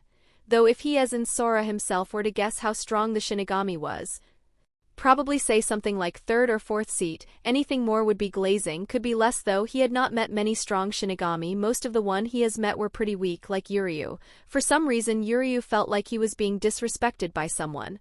He glared at Sora, who just gave him a toothy grin. Yeah, it was Sora. Whenever in doubt, Yuryu always blames Sora. After all, Sora was a troublemaker. Sora's attention left the Shinigami. As long as he didn't get too close, he would be fine. Soken gazed at Sora's back. He wondered if he could. Chapter 14, Yuryu Effort 14. POV change. Sora could be seen in the Ishida family training area, shooting a bunch of arrows at moving targets. With his newfound control over Raisher, each arrow managed to perfectly find its target. Sora smiled upon seeing this. This was progress, and deciding to activate his wheel, Sora once again began to adapt to the Raisher all around him. His control over getting better with each arrow he fired, and his precision was getting better. However, this was not what he wanted to do. He wanted a challenge for himself, and thus he thought, why not fight himself? To do that first he needed speed, a lot of it. He first begins to gather Raisher under his feet. The next second, Sora was 50 feet away. He went so fast that he was unable to control himself and face-planted headfirst into a tree. Click ouch. That kind of hurt, Sora muttered to himself. What could be seen as blue veins could be seen all over the area that was hurt by the tree. He had instinctively activated the technique in order to not get hurt too badly. His senses were not as he gave them credit for. They could do a lot more given enough time. Let's try this again now, shall we? As he got up, he once again began moving, slower at first. However, over time his speed began increasing. Click he got faster. Click he was able to see perfectly while moving at such speed. Click forming his Quincy bow, he found himself able to fire off some arrows. Click in less than 15 minutes. What could be seen as an intense session could be seen, with arrows being fired at one end, and at the other hand the arrows were being blocked or dodged or redirected. It was happening so fast, yet a seasoned fighter would be able to keep up with such movement. It didn't matter to Sora anymore. He wanted strength, he wanted to get better. Click whelp, now in his adapted state, he was proficient in using Hirenkyaku. Now for the hard part. As those words left his mouth, the wheel vanished and Sora's speed noticeably decreased. Granted, he could still use Hirenkyaku, he just was now a lot slower, like very slow. Like at best he was moving at 30 miles an hour. Shit was way too slow for his liking. His muscle memory kicked in, and just like that 30 miles per hour to 40, then 50, then 60, then 100. It just kept getting faster and faster, while Sora himself showed zero sign of slowing down anytime soon. If a master of the technique were to look at Sora's control, they would be able to tell that he was an amateur immediately. Sora's form was off. Granted, he was getting better, but still, his form was off. After a solid 3 hours of practicing non-stop, Sora found himself laying on the floor, drained of energy. His boundless pool of Raisher was gone. He had used it all during his training. Granted, he had been practicing ever since the sun rose. Sora gazed at the setting sun. He had practiced more than enough to earn himself a break, and he deserved it. Forcing himself to sit up, Sora's senses pick up on something. Deciding to entertain his curiosity, Sora made his way through the clearing, hiding himself behind a tree. There he saw it. Yuryu could be seen drawing out his Quincy bow and firing off arrows at moving targets. The boy kept shooting. Sora noticed the calluses on the boy's hands, and what seemed to be blood seemed to be dripping down his arms, as if his endless training had caused him pain. Yuryu looked out of breath. However, he kept going, never once stopping to take a breath. I can do one more. Looking at the boy's hand, no, he couldn't do one more. Yuryu, however, kept practicing like his life depended on it. Once his Reiatsu had been used, the boy began to use the surrounding area Raisher in order to continue his attack. To say he was determined would have been an understatement. Deciding to be a bit helpful, Sora begins sending all the nearby Raisher toward Yuryu, creating some sort of Raisher dome around the boy. The second he did so, Yuryu Quincy's bow got bigger, and Yuryu's arrow now packed more of a punch. Well, if Yuryu wanted to get stronger, who was he to stop his brother in his pursuit of strength? He would pave the way and make it easier for him to get stronger. After all, Sora did need a training partner who could somehow keep up with him. He was starting to stagnate just a bit. The extra push was always welcomed. He stretched out his arm. Hopefully, that day would come soon. Little did Sora know, his brother would never really catch up to him fully. He was born gifted, incredibly gifted. For anyone to have as much potential as him, they would have to be like a hybrid of every race and be able to use every race to their maximum. If not that, then as things stood, no one could rival his potential. Chapter 15, I Want a Gun 15. Time skip. Sora was basically 10, his birthday had long since passed by now, and he was now a stronger boy, an apex-ish predator, being worthy of being glazed non-stop. His only real flaw was the fact that his Ryatsu pool seemed to be growing, like by a lot.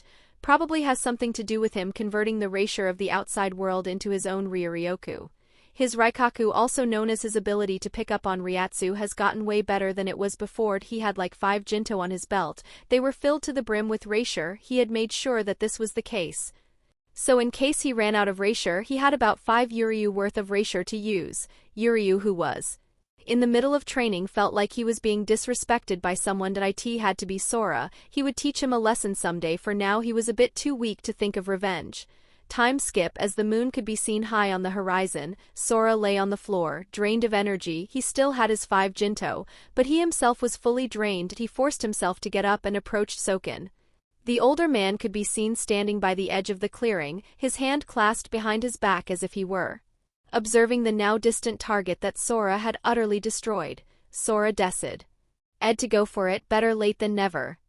Grandpa, Sora added. Soken had allowed him to call him Grandpa, while the alternative was an old man or Mr. Ishida. Watching Sora acting like that was awkward at best and disrespectful at worst. Soken turned around, meeting his gaze with the 4 feet 11 inches kid in front of him. Pretty average for a 10-year-old. He gave the boy his full attention. What is it, Sora? Sora wondered how he should say it. He hesitated for a moment. His yellow eyes glowed just a bit as he thought of a way to say this without coming off as a dick. Do Quincy really have to use bows? Like, is that necessary? Like, in his opinion, he found guns to be more better. Like, come on, by the time a Quincy could shoot 1 arrow, he would have had 20 bullet holes in their body. He already knew how the gun would work and all that store. All he would have to do is place a Jinto inside it to work like its battery or ammunition and fire. When the erasure store in the Jinto is gone, remove the Jinto, replace it with a full one, rinse and repeat. If he gets better, he won't even need a Jinto. The bow is a Quincy's primary weapon, Sora. It's a symbol of discipline, precision, and mastery of erasure control. Without it, you'd lack the refinement required to be a true Quincy.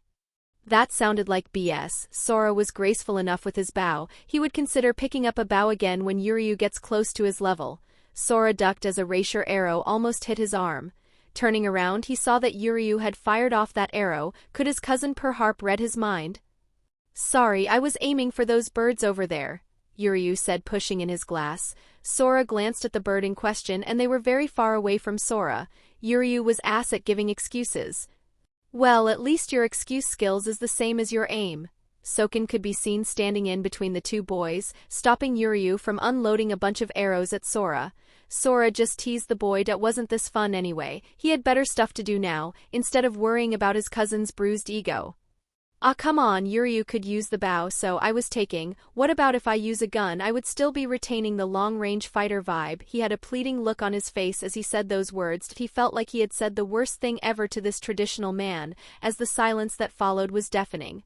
Sora could feel the disapproval in the man's voice. However, he was not willing to back down. He stood proud as he looked at his grandpa figure. The old man gazed at Sora as if pondering this option. We Quincy have always used the bow. Yes, Quincy used to use a bow, but come on, respectfully, it's not the Middle Ages anymore. How are we supposed to show the Shinigami we change if we still cling to our old belief? Sora explained with an innocent yet devoted look. The old man looked at Sora. His argument was valid. Is that what you want? Why? SSSSSSS. Maybe he was just a bit excited. Do not neglect your bow skill. As long as your skill with the bow stays sharp, I will consider letting you use a gun, Saken added in a wise voice. Hey, don't pull a fast on me. I may be 10, but I am plenty smart. Say who? Shut it, Yuryu. You have 2 brain cells. Both are fighting for 3rd place. Truly a brotherly bond right there. As the 2 boys argue, Soken couldn't help but see young Ryukin and keyed. This reminded him of a wonderful past. Chapter 16. The Test 16. Sora woke up, did his daily stuff. Got in his usual workout, went to school, learned jack shit, came back, worked on his techniques. And on mastering them further. This went on for a while, going through the same motion every day. As he sat down in his class, getting ready for another boring day of school, he noticed Yuryu getting out a study note. What was that for? Upon noticing his worried face, Yuryu looked at him before pushing in his glass, saying, "We have a test today." Oh, he was cooked. Well, his grades were good. The test couldn't be worth that much of their grade, right? It's worth 70% of our grade. Whatever color was on his face was drained out. Sora's lively yellow eyes turned pale, his vibrant skin turned pale, his cheek became swollen, and his sword seemed to have left his body. Yuryu had a light smirk on his face. This was fun, the sweet taste of Sora's despair, though he did make sure he hid it. Wouldn't want anyone to think he was enjoying that pain. He was. Alright class, we will begin. Put your bags away and remember to take your time with this test. It is worth 70% of your grade. The teacher clapped his hands and started handing out the paper. The test can't be that bad, right? Sora thought to himself that he was smart. He could guess the answers. It couldn't be that bad, now could it? The teacher handed him the test, but the paper was given facing the desk. Once all the paper were given out, the teacher walked in front of the class before saying, "Flip your paper." Sora confidently flipped his paper, and upon seeing the first question on the test, his head started getting dizzy. Ain't no way. If a train traveling at 75 kilometers per hour leaves station A at 10:30 a.m. and a second train traveling at 90 kilometers per hour departs station B, 150 kilometers away, at 11 a.m., at what time will the two trains meet? How the fuck was he supposed to know the answer to that? He was starting to sweat so much. A little wheel made out of rasher appeared above his head. However, no one in the class could really see it. Apart from Yuryu, of course, who seemed to have a smirk on his face as he watched the despair on Sora's face. He scribbled some numbers that didn't make any sense. Praying to every deity he could think of that it would somehow be right. If there was a god, he hoped he would listen to this humble servant's prayer. Somewhere in a palace, a man without a limb could be seen, and what seemed to be a light smile played on his lips as if a father was looking down at his son, though that action was witnessed by no one else. As Sora went to the second question, he realized how cooked he was. Identify the three key mechanisms by which the mitochondria generate ADP and explain their importance to cellular respiration. What the fuck was ADP again? Sora could vaguely remember it being something about powerhouses from a lesson that felt like it had been taught a year ago. The wheel above his head spun. His memory got a bit clearer. However, he was no less cooked. He started jotting down random phrases, energy, cells, and important, as his confidence took a nosedive. Then came the third question, a masterpiece of despair. Explain the socio-political implications of the Treaty of Versailles on post-World War I Europe, focusing on the economic reparations imposed on Germany and their contribution to the rise of extremism. At this point, Sora's soul practically left his body. He stared blankly at the page, the words mocking him with their complexity. He had no idea what the Treaty of Versailles even was, let alone how it implicated anything. His hand hovered over the paper, utterly useless. He was starting to sweat. Like a lot. He hoped all the questions were not all like this. The fourth question was a big middle finger to him. Derive the quadratic formula by completing the square for the general equation ax superscript 2 plus bx plus c equals 0. Who the fuck added letter to math? What was this mumbo-jumbo stuff? Sora felt like his brain had turned to mush. This was not legal. He'd heard of the quadratic formula, sure, but derive it. All he could think about was the number 4, but he knew that it was not the answer. He was just so cooked he felt like crying. This wasn't fair. Granted, he didn't study, but still not fair. Yuryu glanced at him out of the corner of his eye, his smirk widening ever so slightly. He adjusted his glasses, the faint glint reflecting Sora's misery. This was sweet, sweet revenge. Sora's despair tasted divine. The fifth question felt like a slap in the face.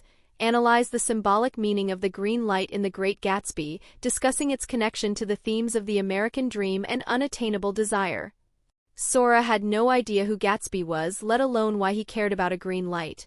Also, why the fuck does he have to write about a random green light? Deciding to do what made sense, he wrote down something about traffic signals and stopped caring if it made any sense at all. Then came the sixth question, a true monster. Calculate the force required to lift a 15 kilograms object at an angle of 30 degrees to the horizontal if the coefficient of friction between the object and the surface is 0.2. Show your work. Force? Angles? Friction? Sora's mind completely blanked. He had a better chance of trying to decipher ancient hieroglyphs. He was cooked. It wasn't even funny at this point. He was beyond cooked. He just doodles a sad face. Yuryu seemed to be having fun. Granted, even for him the test was hard. However, looking at Sora, the boy was sweating bullets, and the paper was getting very damp. Maybe he should have told Sora that. Nodded. He leaned slightly to one side, just enough for Sora to catch the satisfied gleam in his eyes. The seventh question was the final nail in the coffin. Write a 500-word essay discussing the causes and consequences of the Industrial Revolution, with specific examples from at least 3 countries. Sora stared at the blank space below the question, his jaw slack. 500 words? He'd barely written 5 words in the past 10 minutes. He was going to fail equals. Yuryu, seemingly enjoying every second, gave a quiet chuckle. Sora peeked at him, his eyes narrowing. Just wait, Sora muttered under his breath. I'm gonna replace your shampoo with glue. At this rate, he might have to retake the class and call Yuryu senior. Asterisk click asterisk asterisk click asterisk asterisk click asterisk asterisk click asterisk. Sora wheel spun and spun and spun again. Yuryu felt himself getting colder, as if a fan had been turned on. Looking back, he saw Sora's wheel spinning rapidly, and Sora was starting to write more and more on his paper. He wondered what could possibly be making him work so hard. No bother, he was still going to fail the class. Just thinking about Sora calling him senior, Yuryu was pleased. Chapter 17, Sora did nothing wrong. 17. As Sora got home from the test, he tried his best to avoid the smug Yuryu. Time skip. Sora. What seemed to be a wide grin was on Sora's face. Sora walked out of the training ground. He politely made his way toward the living room, where Yuryu could be seen, both of his hands glued to his hair. Trying out a new look, cousin, he said, looking at Yuryu, trying his best to hide his smile. He had done his hair and face in such a way that he looked innocent. Sora, did you put glue in Yuryu's hair gel? Ryukin asked, though his voice made it sound like he already knew the answer to that question. Why would I do such a thing? Sora acted as if he felt like they were accusing him of something he did not do. Where were you the whole day? Ryukin gazed at the boy, but Sora did not fold. With a calm expression on his face, he looked at Ryukin and said, I was the training, of course. Grandpa was teaching me how to better switch between blue vein and blue arteries. Right, Grandpa? Sora had a light expression on his face. He looked rather innocent, really. Ryukin turns his gaze to look at his father. Saken nodded along. Yes, I was teaching him all day. Sora never left my sight. He always stayed within my line of sight. Ryukin let out a sigh. Sora had an alibi. It wasn't like he could accuse him of doing that without solid proof. Maybe Yuryu-kun had set it up for me. I was supposed to take a bath earlier, however I decided to train instead, and it would be a waste to take a bath than train. I rather take a bath after I am done. Yuryu stayed quiet. This motherfucker, how dare he blame him like this? Yesterday in class you said you were going to do this. Why would I do such a thing, Yuryu-kun? I am not that stupid. Aren't you supposed to be the smarter one? Yuryu's glasses gleamed as he adjusted them. He narrowed his eyes at Sora. He wasn't buying the innocent act, not even for a second. There had to be a flaw in this airtight alibi. He just needed to find it. Sora, if you were with Grandpa the entire day, then who made lunch? I saw the leftovers in the kitchen. Someone had to cook, and it sure wasn't Grandpa. Oh, that's easy, Yuryu-kun. Grandpa and I ate some of the dried provisions we kept in the pantry. I didn't need to make lunch. You know how strict Grandpa is when it comes to training. He wouldn't want to waste time cooking. Sora's expression remained unchanging as he explained everything. Indeed. Sora is very disciplined when he's training. We focused entirely on refining his control over blunt techniques. A quick snack was all we needed. Saken words basically solidly. Sora alibi even further. Yuryu clenched his fists. That explanation fits too well. But he wasn't done yet. Then explain why I heard someone humming in the bathroom earlier. It sounded just like you. Humming? Oh, that must have been you imagining things, Yuryu-kun. Perhaps the stress of the test has gotten to you. I was training with Grandpa the entire time. Maybe you mistook the sound of the wind through the training grounds? Sora acted confused while saying all of this. Truly he deserved an award. Wind? Yuryu barked, his voice rising. The training grounds are outside.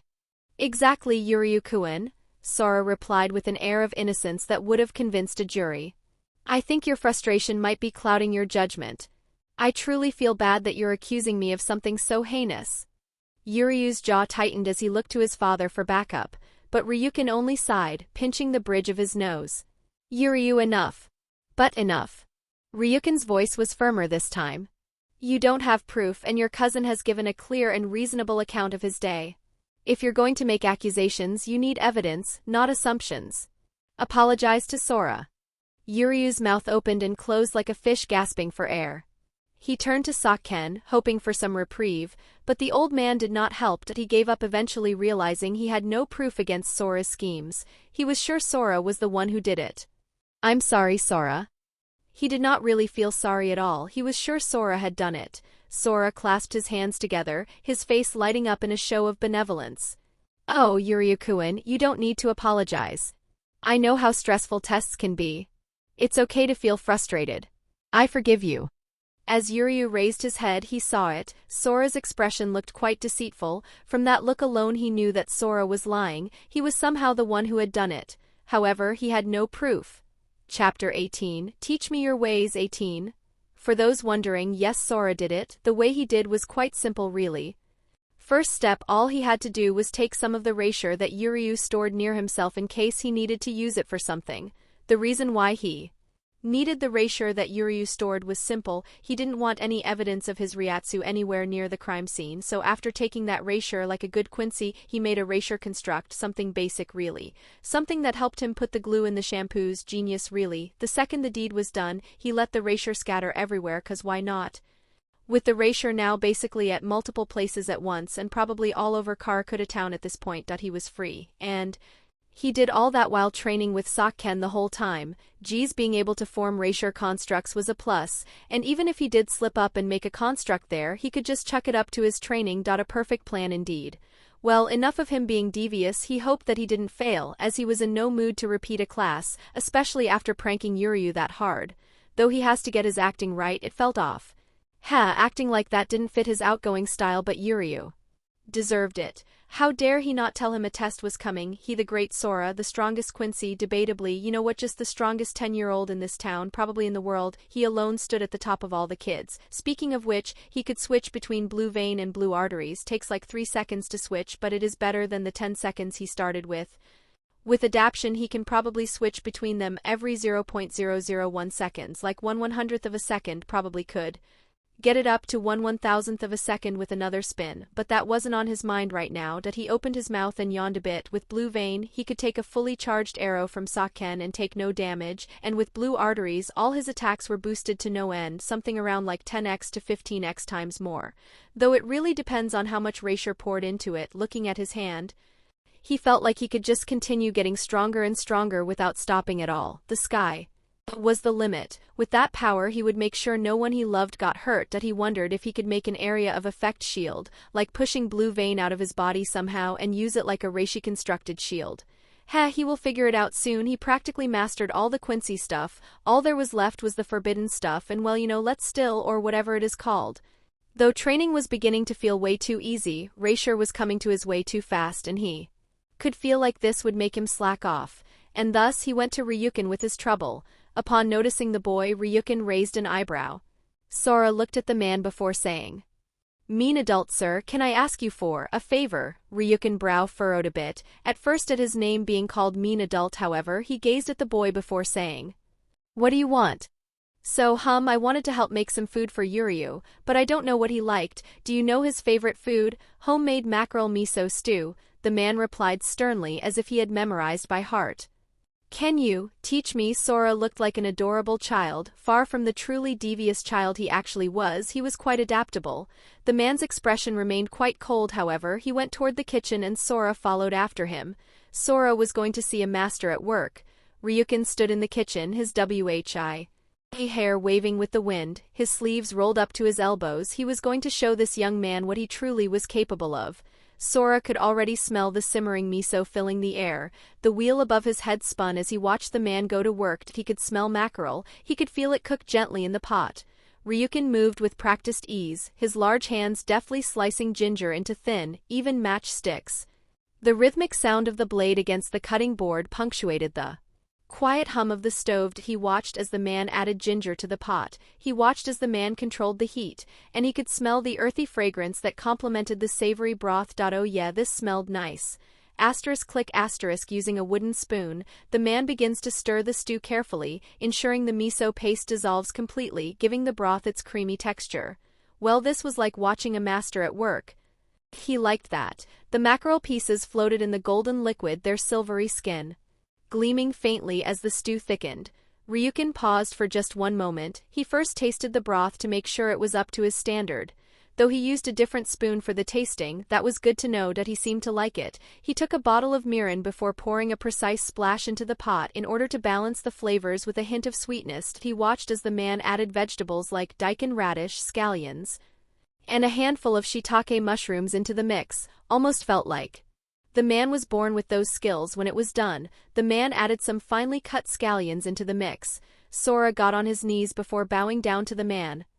Please teach me, pretty please. Yes, he had no shame. He wanted to learn how to cook, no biggie. It had nothing to do with the fact that he wanted to be able to cook Yuryu's favorite, to use it as BL. To be a better big brother, yeah. Nothing to do with using it as a way to get the boy to do what he wants, nah. He was a good boy, not devious at all. Chapter 19, An Old Man Last Stance. 19. Learning how to cook from Ryukin was surprisingly easier than he thought. This man was probably a big softy, a cutie patootie one might even say. The man actually did care, he just had a hard time showing it. Either that or his way of showing it was very bad. He cooked himself some food, he tasted it. Yup, it tasted like straight ass. He was not going to eat that. He had no control over Raisher. The best he could do was remove all the Raisher he had poured into making the food. He looked annoyed as it ended in another failure, sighing to himself a bit. Just as he prepared to rest, he felt something wrong. Hollow Ryatsu. He could feel it. Somewhere in Karakura town right now a hollow had appeared. No, not one, three. Their strength seemed to be on the verge of becoming something far greater. They were still small fries to him, but to ordinary civilians and Yuryu they were dangerous. Yes, Yuryu was catching strays even in moments like this. He wanted to embody a big brother figure. Well, it was none of his business. His grandpa told him it was the Shinigami's job, so he was sure the Shinigami could handle it. Time skip. It's been 30 minutes, and he had not felt any Shinigami spiritual pressure at all. All he felt was his grandpa fighting the hollows. His grandpa could kill them but chose not to. Sora felt his grandpa's spiritual pressure decrease over time, the amount of Ryatsu the old man possessed vanishing every few seconds. That was long enough. Walking outside his house, he gauged the distance between him and his grandpa. Okay, he shouldn't be that far. POV change. Soken could be seen fighting three massive hollows. The old man dodged a strike using Hirenkyaku, jumping in the air and launching a powerful volley of arrows toward the hollow's leg, more specifically its joints. Bam. Soken felt some of his ribs shattering as one of the hollows hit him. A Quincy. It's been a while since I tasted one of those. A distorted voice echoed. The hollow, with its grotesque appearance, licked its lips or teeth, considering it didn't have any. The head of the beast or its mask resembled a bat. It had fur around its neck, looking like a mane. Its skin was green and what seemed to be fur covered its stomach. The creature looked to be a quadruped, an ugly one at that. Soken jumped back, once again using Hirenkyaku to escape an attack. As he rode the Raisher in the air, something hard slammed into his side, causing the old man's vision to momentarily go blank. Regaining his vision, he saw the other hollow. A crab-like hollow could be seen. Where do you think you're going? Soken needed to separate them. Taking out a Jinto from his side, he launched it at the crab-like hollow. What could only be described as a film of light emitted from the thrown Jinto, surrounding the enemy. A silver rod strikes the five-fingered stone bed. Not my property. As the jail trapped one of the hollows, another distorted voice rang out. Where do you think you're going? Quincy. The third hollow was already in front of the old man, and like the gentleman he was, he started beating the old man black and blue, using brute strength to combo him in midair. A punch to the gut. He grabbed him by the air and slammed him into the floor. He then threw Soken toward the bat-like hollow, who caught the old man and slammed him on the ground before spitting some acidic substance at him. The bat hollow then tossed Soken far away. The third hollow, which had managed to break out of its cage, used its crab-like speed to slam into Soken at 120 miles per hour. Soken slammed into the floor. His frail old body unable to take the onslaught, what appeared to be blue veins spread across his body. He was in pain. He was a Quincy who had just been infected with hollow Ryatsu. It felt like his soul was being destroyed, and there was nothing he could do to stop it. Blood poured out of his mouth as he began puking aggressively. So much blood that he couldn't take much more of this. At this rate he was going to die. The hollows slowly approached him, seemingly savoring the despair on the man's face as they prepared to devour him. Licking their masks or lips or whatever those were, the hollows drew closer. They seemed ready to consume their prey. Soken, meanwhile, was more worried about Yuryu. He knew the boy was somewhere nearby and hoped he would be fine. If he had a regret, it was that he wouldn't get to witness the boy grow into the fine gentleman he knew he would become. Struggling to his feet, Soken took a protective stance in front of the hollows.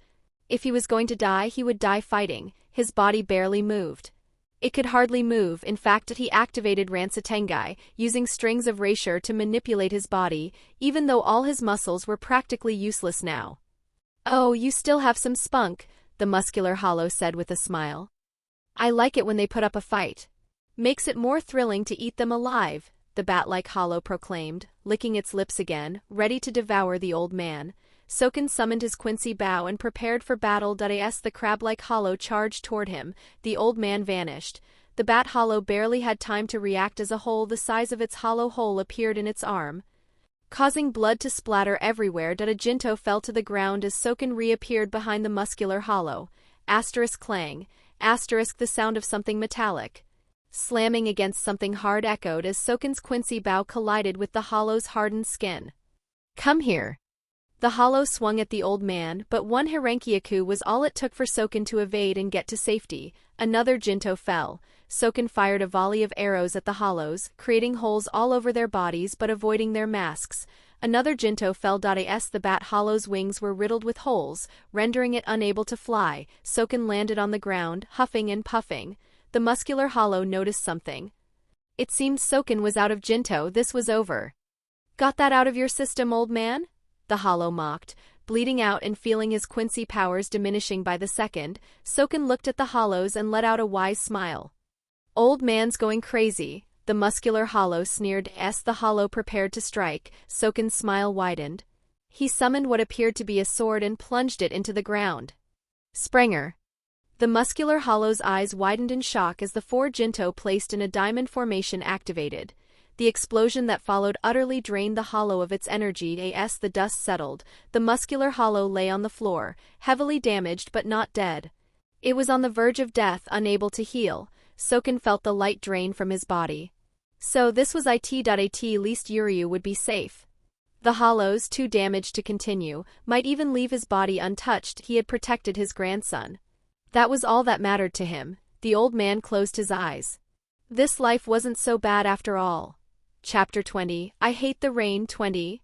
Sora felt his grandpa's spiritual pressure getting lower and lower by the second. Deciding to up his speed, he started to use Harenkyaku to its fullest potential, holding nothing back at all. Moving at a speed that appeared as a blur to human eyes, he used Blood Artery to strengthen himself even further, his speed reaching a level no normal human could ever hope to achieve. Moving at the same speed as a NASA X-43, an astounding Mach 9.6. Or 7,366 miles per hour, he was zooming. He would not let his grandpa die, not under his watch. For a split second he landed next to a little shop. However, he did not notice that the owner of the shop could track his movement with his eyes. The man held his hat in his hand as the boy's speed kept increasing by the second. Well, it seemed like it was time for him to put a shield over Karakura town.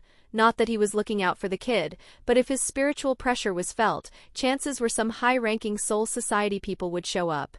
And he was not trying to relocate again. A man could only tolerate being deported once. Well, back to business, though he did wonder if the boy's view of Shinigami would change after this. As long as the boy didn't become a threat, the man wouldn't do anything. That didn't mean he wouldn't plan for it, though. There was only so much you could plan when you barely knew anything about the child's abilities. **POV change ***. As Sora arrived on the battlefield, his eyes gazed across the three hollows.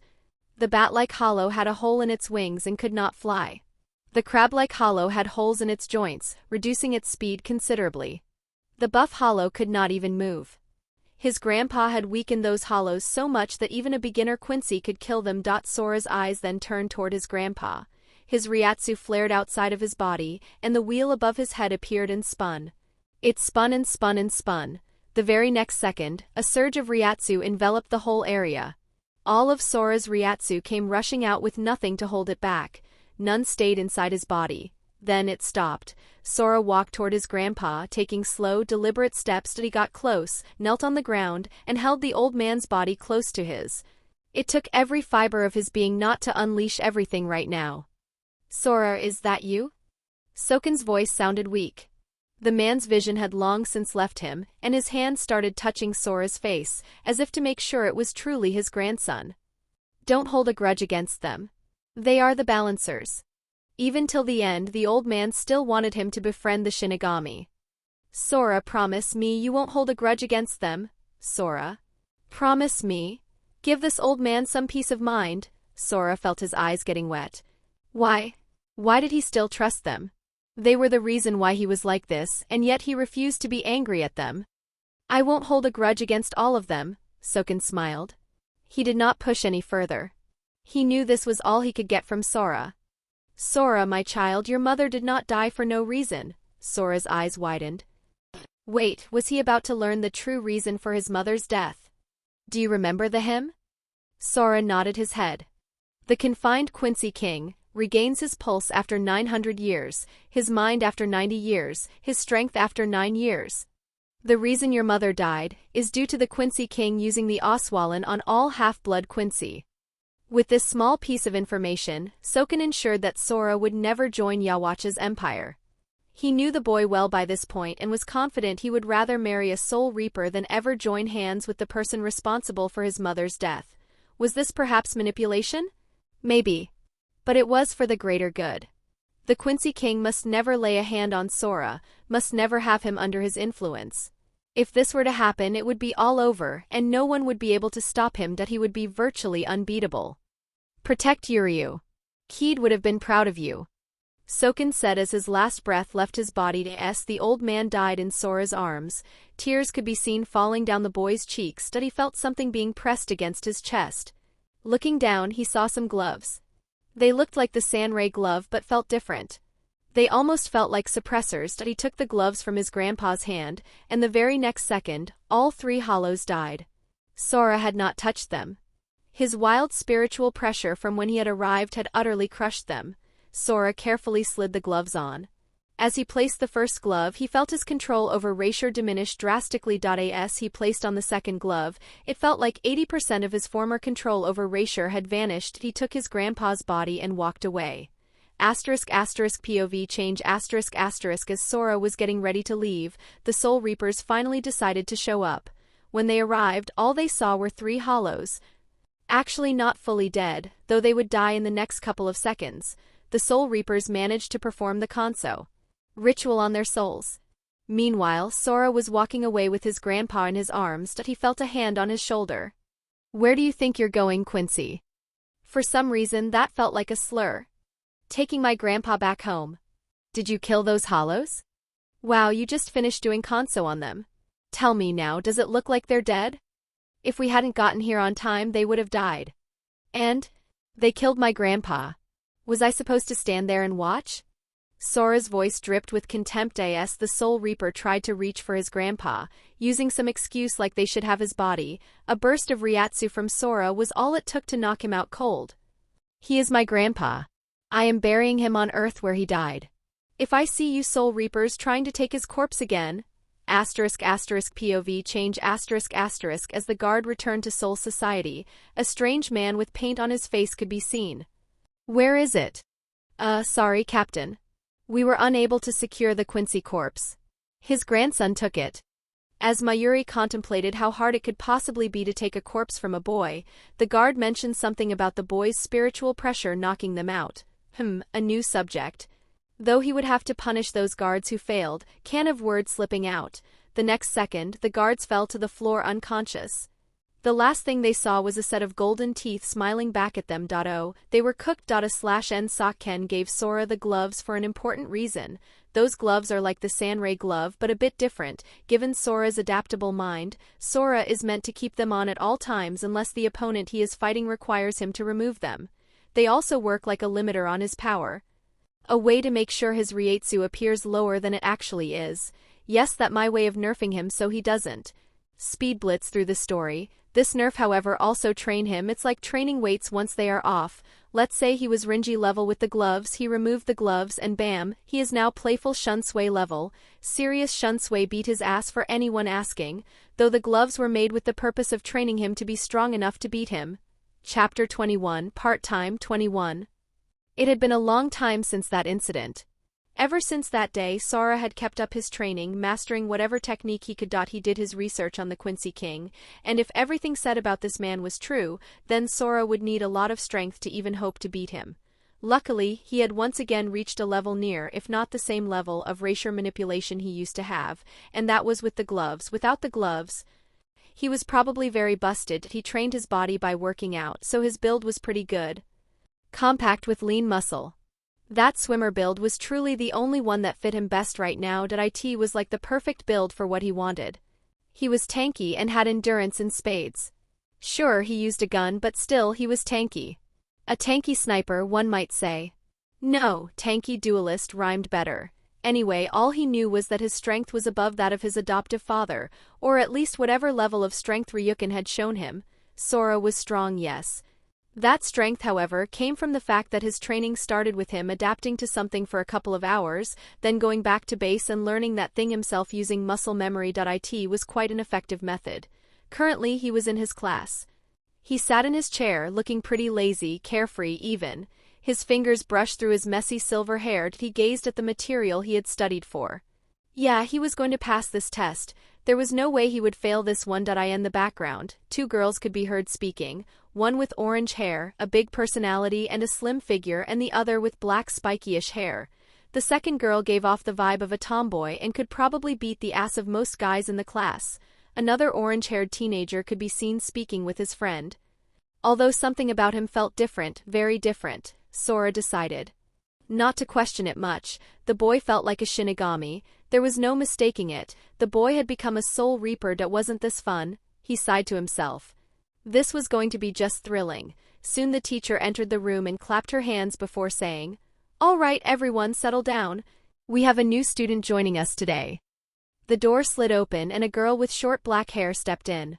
She was petite, but she had an air of confidence that didn't quite match her short stature. Sora chalked it up to a Napoleon complex. "This is Rukia Kachiki," the teacher introduced. "She recently transferred here. Please make her feel welcome." Yup, that was a Soul Reaper. No ifs, ands, or buts about it. Sora also felt her power in Ichigo. Well, wasn't that weird? None of his business. He had to study for an upcoming test or some shit like that. "Rukia, what are you doing here?" Ichigo's voice rang out. He looked shocked to see the girl there. The girl showed Ichigo her palm before saying, "Hello, Kurosaki-kun." All the light vanished from Ichigo's eyes. He looked like he was being blackmailed. "Oh well. Do you know him?" one of Ichigo's friends asked. "He helped me when I came into this town." Her voice sounded awfully sweet and fake. "Right, Ichigo?" "Yeah, well, that was blackmail if Sora had ever seen it." Sora yawned a bit. Wasn't this just boring? Though he did need to find a part-time job. Asking Ryukin for money was not something he wanted to do for the rest of his life. Yawning again, he half paid attention to the class. As class ended, he got out of his spot and passed his hand through his hair a bit, making sure it was fine before making his way outside of the classroom. His Ryatsu level was so low that it appeared like that of an average person, and thus, when he passed by Rukia and Ichigo, neither of them noticed him at all. With his hands in his pockets, he made his way outside the school. This peace felt nice, and he wondered what his mother would be doing right now. He had a soft smile on his face as he thought of her. One of these days he would make sure the man responsible for her death died. His mother would receive the justice she so deserved. Sora walked around the town. While walking around, he noticed a small shop with a hiring sign. Deciding to test his luck, he entered the shop. "Welcome, welcome to my humble abode," a man with a hat said. Yup, that would be his vague description of the man. "I saw on the flyer that you are hiring." "Yes, we are. I'm here for the job." "Okay, first let me ask you a couple of questions. How do you deal with a moody customer?" "Put on a fake smile and act like they're right." "How busy is your schedule?" I'm free for the most part after school, though on weekends I'm unavailable." "Good. Now, what do you know of the supernatural? Like hollows and spirits?" "I'm pretty knowledgeable." "You're hired. the man said with a smile. Had just like that. Sora was confused. He had never gotten a job so easily. The man handed him a mop. The shop's not going to clean itself. Get to work. This man was a weird boss. Chapter 22, Rukia 22. Sora diligently cleaned the shop. Some girls walking by entered the shop to buy candy, though something told him they didn't come for the candy if the way they were looking at him as if he was a snack was anything to go by. By 8 p.m., he clocked out, went home and did some light training, stuff like push-ups, sit-ups, and running around the Ishida family house 100 times. Light workout, really. He then practiced some of his Quincy abilities. He could once again make semi-complex racial creations. Apart from that, and probably the fact that his efficiency with blood veine and blood artery had reached a brand new level, he could now harden his skin so much it would feel like trying to cut steel. No, something harder than that. And with blood artery he could boost his attacks by like 30 times their original power. All he needed to do was find a way to semi-use them at the same time. Though that would prove very difficult, he was sure all he needed was practice, and he would get there eventually. He took a shower, got to his room, took out his book, and studied for like an hour. The second 10:30 p.m. hit, he placed his book away and hit the hay. The next morning he woke up at 6:30. He went to take a shower. His cousin had already woken up, and the maid had prepared them breakfast. He ate the food before walking to school, his hands in his pockets and his cousin close by. The walk there was not awkward at all, it was just silent. A comfortable silence. Ichigo Kurosaki became a soul reaper. My senses haven't dulled that much, little brother, but thanks for the heads up. I am not your him. Yuryu seemed to give up trying to argue with Sora, which was good for him. Yuryu gazed at the glove that Sora was wearing at all times. He knew that Sora was only working at 20% of his true capability, 80% of his power to manipulate racial was still sealed. Even then, Sora was still strong. Yuryu had worked hard to catch up to even the weakened Sora, but even then he was only about 1/4 as strong as the suppressed Sora. Sora's Ryatsu level was still far above Yuryu's. The only thing Yuryu had over him was just IQ and his proficiency with the bow. However, Yuryu did not feel jealous at all. Sure, Sora would rub it in his face from time to time, but he wasn't prideful or arrogant. He would help Yuryu the best way he could, even going as far as to make a racial control device with see-through skin so Yuryu could see how the Ryoryoku flowed inside the body when doing a certain move. All in all, it wasn't that bad. Yuryu pushed his glasses up before looking at Sora and saying, "You certainly know how to be second best. What did you say for eyes? The coming exam. How does it feel knowing you will always be behind me in intellect?" "Shut it for eyes. I am the best." "How typical of you." Sora let out a light chuckle. "Bring it on for eyes. This test I will win." The school day went about as well as one could expect. Sora wasn't in any club, though in his sophomore-ish year he planned to start playing a sport that paid a lot of money. In case this Quincy stuff didn't work out, he could just, become a professional athlete and get easy money like that. It wasn't cheating. He was just using his gift to his advantage. Time skip. As Sora clocked in, he heard the sound of a customer. Lazily making his way there, he was met with the same short girl with a Napoleon complex who was in his class. Both of her hands were crossed, and she seemed to be in her uniform. "Rukia, what brings you here?" Her eyes glanced at him.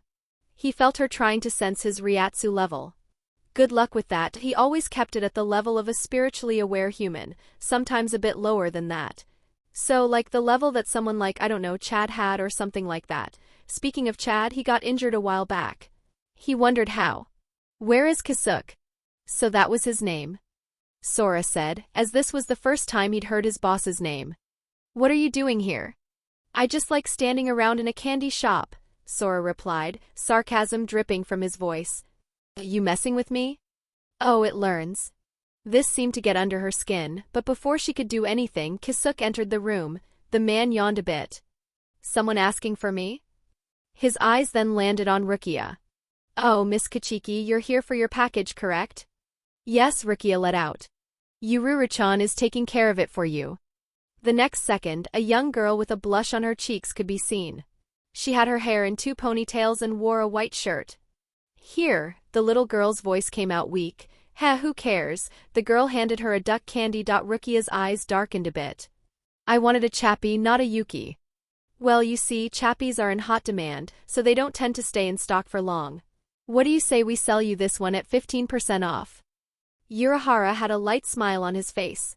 Sora gazed at the candy, his brow furrowing a bit. There was a soul in there. Urahara seemed to notice that. Want one, Sora-kun? Nah, I prefer natural candy. After saying that, he took a nearby lollipop. Upon seeing Urahara's look, he opened his mouth and said, "Didn't you say I was allowed one snack for every 3 customers served? I served like 30, so taking one is no biggie." I might have to make that amount larger, Urahara thought to himself. He did notice the customers were girls, but who cared? He was getting paid. Rukia took her candy and looked at Sora, who was just focused on licking his lollipop. Chapter 23, Getting Snuck 23. As Sora sat down in his chair, getting ready for class, Ichigo burst into the room. He looked lively, and his soul looked weird. Sora took out his phone. Blackmail material doesn't come easy. Anyway, he was able to catch on camera when Ichigo kissed Tatsumi and Orihime. Seconds later, Ichigo could be seen entering the room in his Shinigami outfit, his eyes landing on Sora. Phone in hand, camera light on. As the boy tried to take the phone from his hand, Sora dodged him, making him hit the wall. As the impact was made, Sora put on his perfect little act. I swore I saw something move toward me, he said, looking in the general location of where the person might be. His eyes then went toward Ichigo, or whatever was in his body, jumping out of the school window. Never thought he would be that athletic, he said, moving his hand higher, once again ducking Ichigo's attempt at his phone. He's getting away, Rukia said as she watched whatever was in Ichigo's body run away. Not before I get him to delete that video, the teenage boy said. I can just do it once everything is over, she said, gesturing to something. Ichigo seemed reluctant. Rukia, are you speaking to someone? A student asked. To which Rukia put on a nice act, saying, Me speaking to anyone? No, I was just reciting what I heard from a book. Acting all nice and cute as if to them she wasn't just speaking to the air, Rukia left the room and so did Ichigo. Sora looked at his phone before sending the video to his computer. He then removed all signs of the transfer, left the bait video in there, and just waited for Rukia to come in and delete it from his phone or something. Sora stretched himself and yawned a bit. Wasn't class fun? Yuryu, noticing the grin on Sora's face, recognized it instantly. Yup, Sora must have found a new victim for his pranks. Well, as long as it wasn't him, he offered his condolences to whoever was affected by his cousin's shenanigans. Later that day, as Sora was just busy in the shop, a lollipop in his mouth, he watched as Kasuke and the other members of the shop were getting ready to go somewhere. Sora-kun, you will be in charge of the shop. We have some business to handle. Sora just vaguely nodded his head. His eyes currently on the game he was playing on his phone. He was so close to achieving the perfect ending. So goddamn close. About a few minutes later, he felt a hollow presence close by. Ichigo's body was also nearby, so he didn't bother much with it. In like 3 minutes, the fight was over. Sora, meanwhile, just looked after the shop. There were plenty of customers to serve. He gave them his usual gentle smile, deciding to just have the plastic side of the lollipop outside of his mouth. It looked like he was smoking when in reality he was just messing around. His eyes looked quite lazy. Something about this look seemed to make the customers just want to come to this shop. When Urahara finally came back, Sora had just finished another order. Urahara's eyes gazed at the shop. He would need to resupply candy soon. His storage was not keeping up with the demand. He wondered how much he could use this boy for profit. Thoughts for later. Done with your little emergency? It went all good, the man said in his lively voice. Good. It's 7:30. I am clocking out, Sora said, stretching a bit. You still have 30 minutes left. To sell what? Urahara now realized the shop was empty. Like the snacks he thought he had left over, Sora had placed them in his pocket. 60 customers served means 20 snacks for me. Pleasure doing business with ya. Sora then walked outside the shop.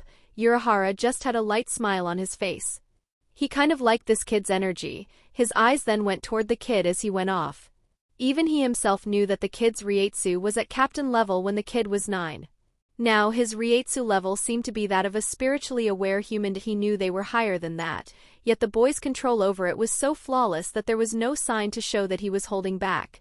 Sora made his way back home, and on his way there he met Rukia. Hello there, Rukia-chan, he said politely. The next second he felt a hand grab him. So that must be Ichigo. Also, why was he getting sneaked by two Shinigami? Quincy, lives matter. Nothing personal, Rukia said, getting close and spraying something on his face. Sora held his breath but played like he got knocked out. Here, his memory wipe, Rukia's voice was heard saying. Check his phone. This was really starting to look like a robbery, in broad daylight, mind you. It's asking for a password. How am I supposed to know that? I can't unlock his phone if I don't have that. Try 1 2 3 4 5. As if that would work, they sounded like an old married something. Check him. This was so close to looking like Shinigami on Quincy violence all over again. Getting sneaked up on your way home was crazy action. Anyway, it took them like 2-ish minutes to figure it out since Sora quite literally / purposely had written the password in his notebook 5 minutes before clocking out. Chapter 24, Peer Pressure 24. The next day. Sora surprisingly was back home. He got up with his usual giddy attitude. There seemed to be a pep in his step. This was where the fun of messing with them really began. What's got you in such an eager mood? Yuryu asked as they were getting ready. Sora just smiled, a bright, wide smile. Yuryu felt a shudder run down his spine. This was not good at all. He truly felt bad for whoever Sora was planning this for. Somewhere in someone's closet, a small girl sneezed. She touched her nose, wondering who could possibly be talking bad about her. No worries, she had a book to finish. Time skip. Later that day, as they approached closing, Sora waited with a giddy expression, thinking, oh, this is going to be fun. So fun.as Rukia walked into the class, using her usual kind demeanor. Sora cleared his throat and approached the girl. Rukia-san, the girl turned around to look at him. Do you need anything from me, Sora-kun? Her act was perfect, though Sora wondered how long it would last. Yesterday night when I asked you out, you agreed. I wanted to know when we could hang out again, he said while nervously making his index fingers touch over and over again, mimicking a shy anime girl. This was perfect. Rukia's face dropped, and she didn't seem to understand what was going on. She shot a glance at Ichigo, who just acted like he didn't see her. Sora-kun, you must be mistaken. You must have gotten the wrong person. Once again, she kept her demeanor composed. Oh, but Dad said you carried me back home last night. Apparently, he even told my relative overseas, Sora replied, his voice just loud enough for everyone to hear. He, on the other hand, acted all innocent. He turned around to look at Yuryu. Cousin, you were there too. You were the one who told me she dropped me off. Upon realizing what Sora was doing, Yuryu, for just a split second, felt bad for Rukia. She probably thought Sora was just an ordinary student. How wrong she was. He pushed his glasses back before saying, you are correct. Sora turned back to face Rukia, a bright smile on his face. Rukia was on the losing end here. Who could have thought carrying him back to his place would doom her like this? Out of all the scenarios she could have imagined, why was the one she saw the one where they dated? Realizing all the glances directed at her and the murmurs in the class, alongside Sora's little act, she was trapped. Oh my, how silly of me. I must have forgotten, she said sweetly, though he knew she was faking it. Well, who cares? He wondered how much more he could tease her. Great. Here, I got a little gift for you. He handed her a cute bunny plushie. He chose a bunny because he knew it was her favorite. He had learned that from one of her visits to Urahara's shop. Was that a genuine blush on her cheeks? How cute. Getting a Shinigami to blush was not something he expected to see. Thank you, she replied softly, trying to hide her blush. How fun, Yuryu, meanwhile, sighed to himself. Here his cousin went again with one of his elaborate schemes. 1 second, he seemed average in intelligence, but the second it had to do with something devious, he suddenly became a genius. Oh well, at least this time it wasn't targeted at him. POV change. Ichigo could be seen trying to hold in his laughter as Rukia looked annoyed. Don't you dare laugh. So how was the date? Rukia looked visibly annoyed. So how do you plan on solving this? Ichigo asked after he finished laughing. I was planning on just not showing up. I can just undo his memory again, Rukia said with a thoughtful look. But then you'd have to undo everyone's memory, all the students, his dad. No matter how you look at it, you'll have to show up, Ichigo added.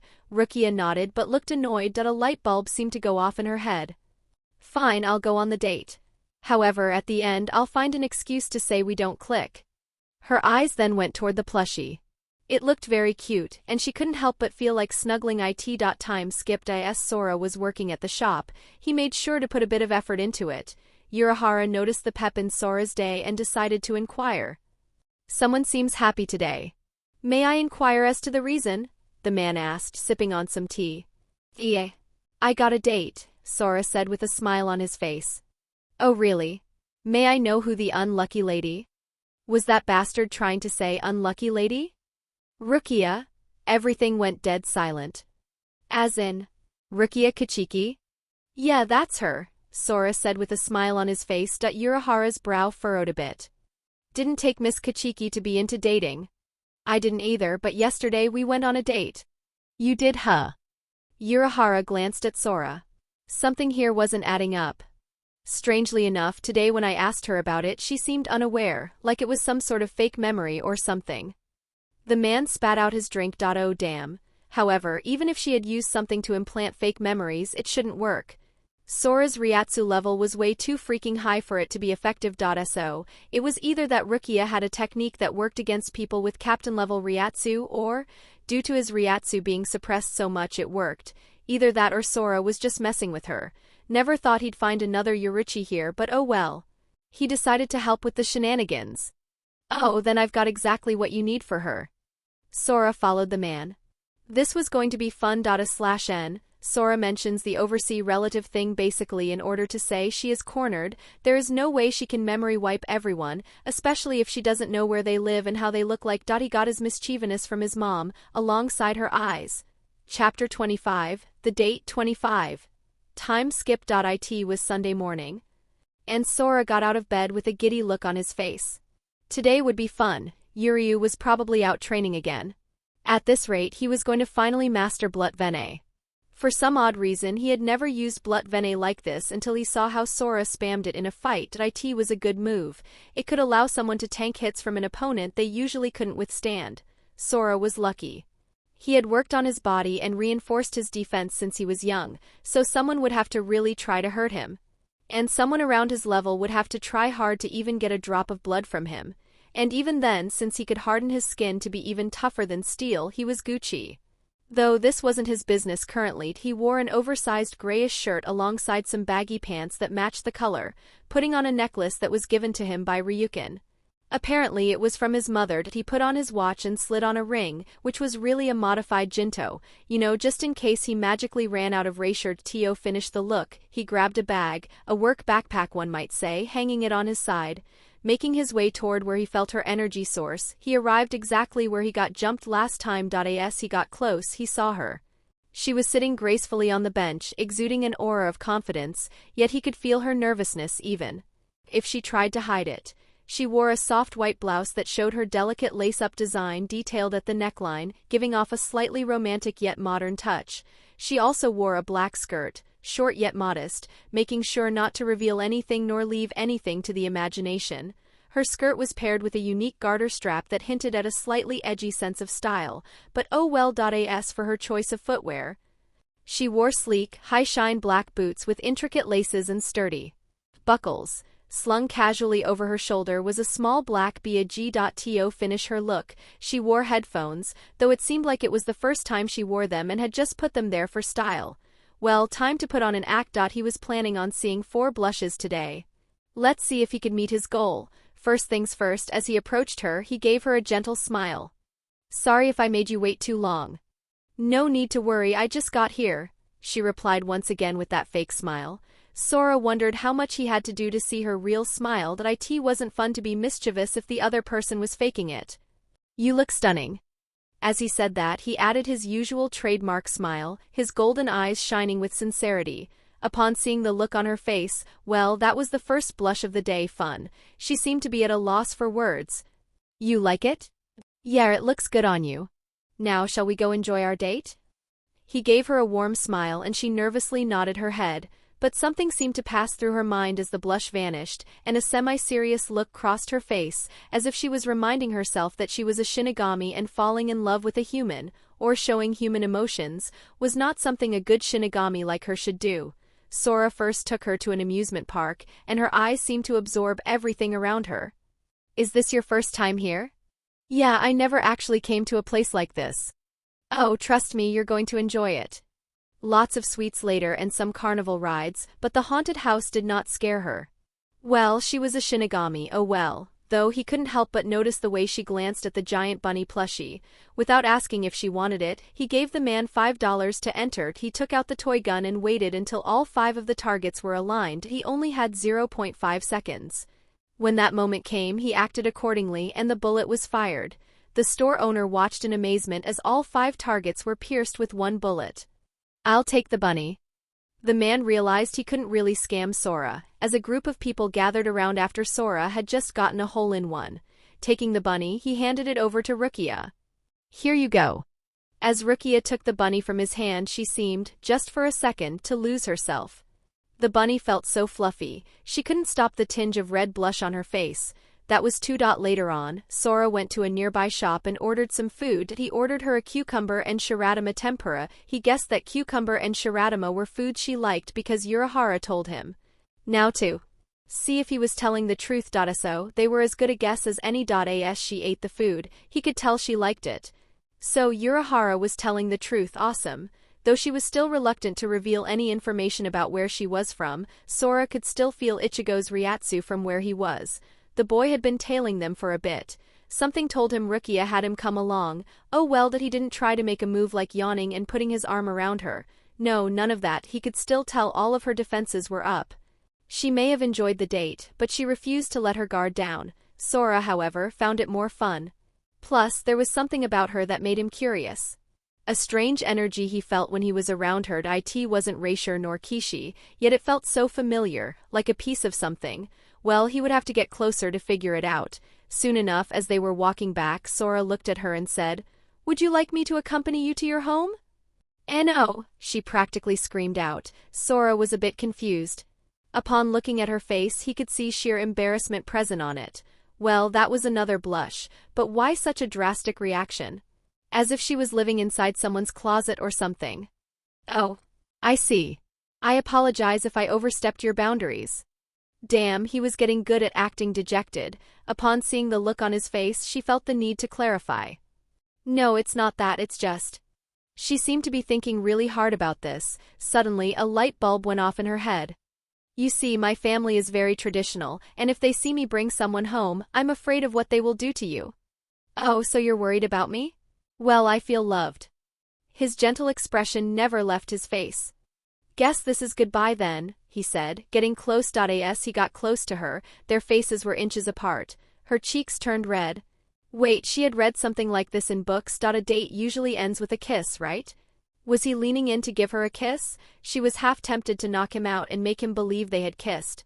However, currently she felt a bit sleepy, so her movement would be sluggish. Sora placed a small flower in her hair. She opened her eyes when she realized she felt no kiss. Sora was smiling as a flower could be seen in her hair. "Tada, you look stunning now." Wow, he was on a roll.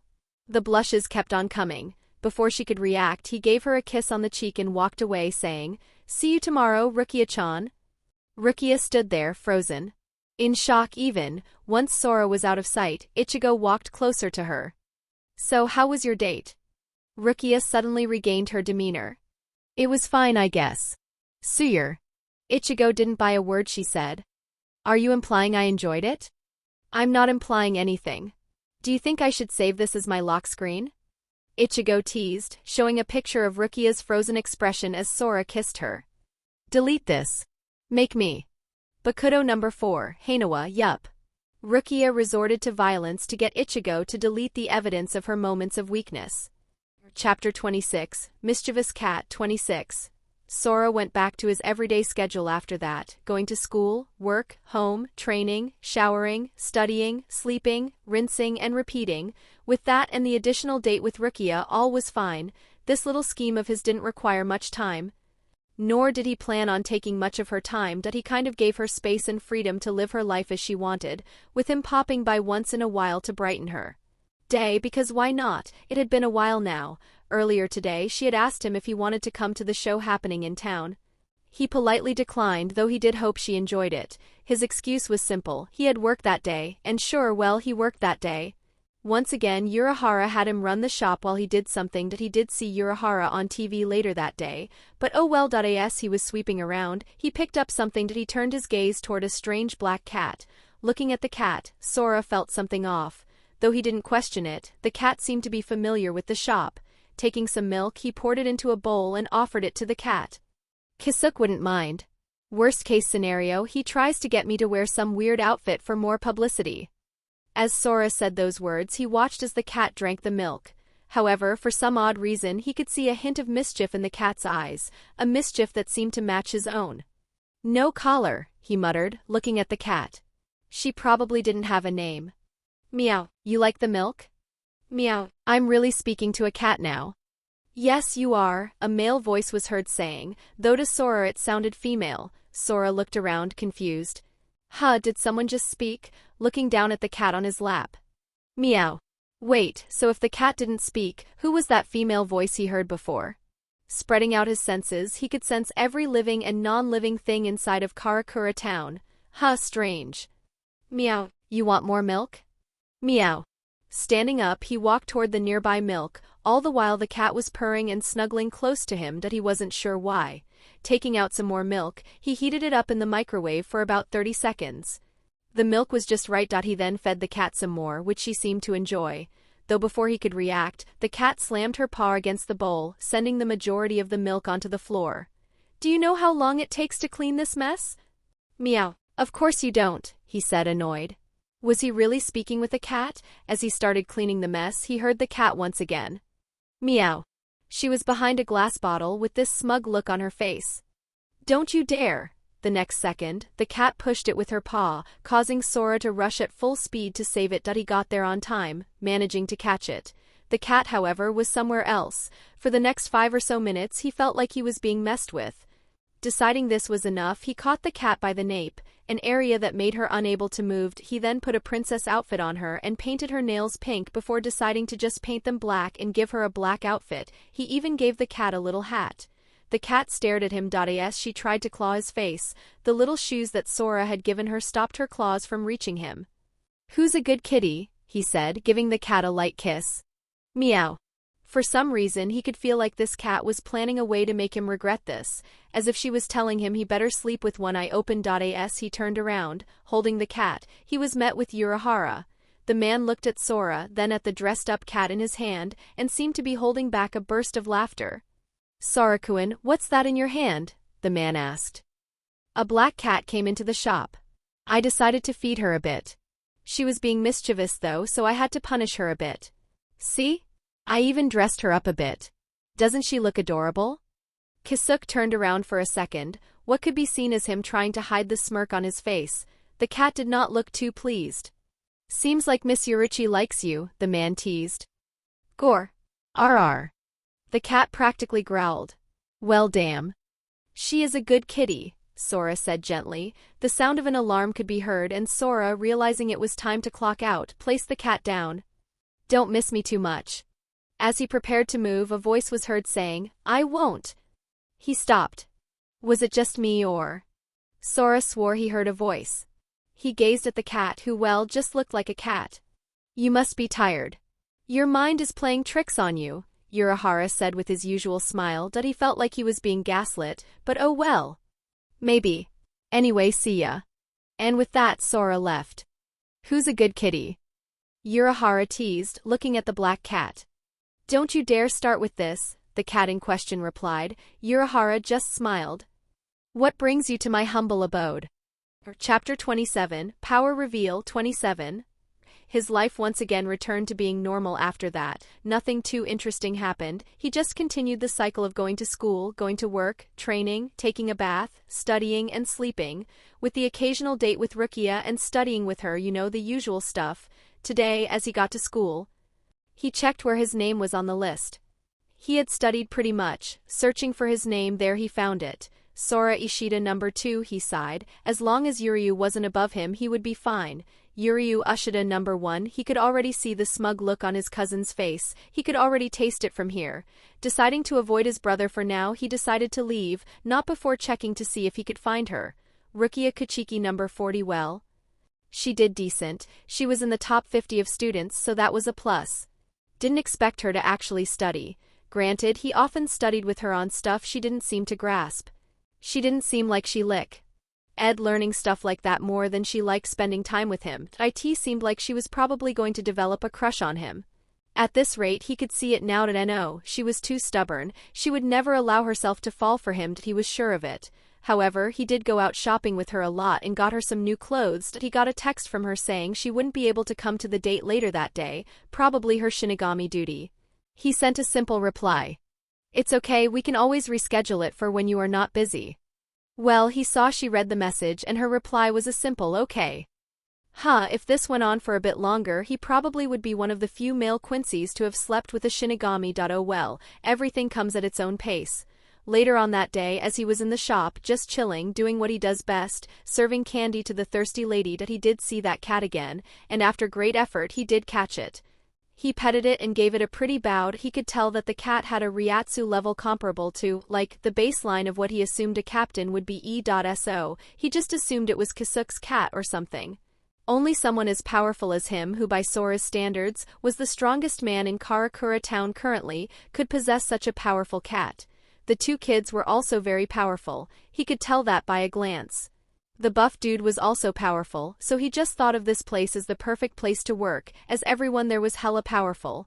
The cat tried to scratch him, but he just patted the cat, even gave it a little kiss, rubbing its belly and all. Later on that day he was in the middle of patting the cat, which seemed to have accepted its fate after trying to escape for a while. Sora felt Rukia's presence. What are Quincy's? Was a question he heard her ask. His ears perked up.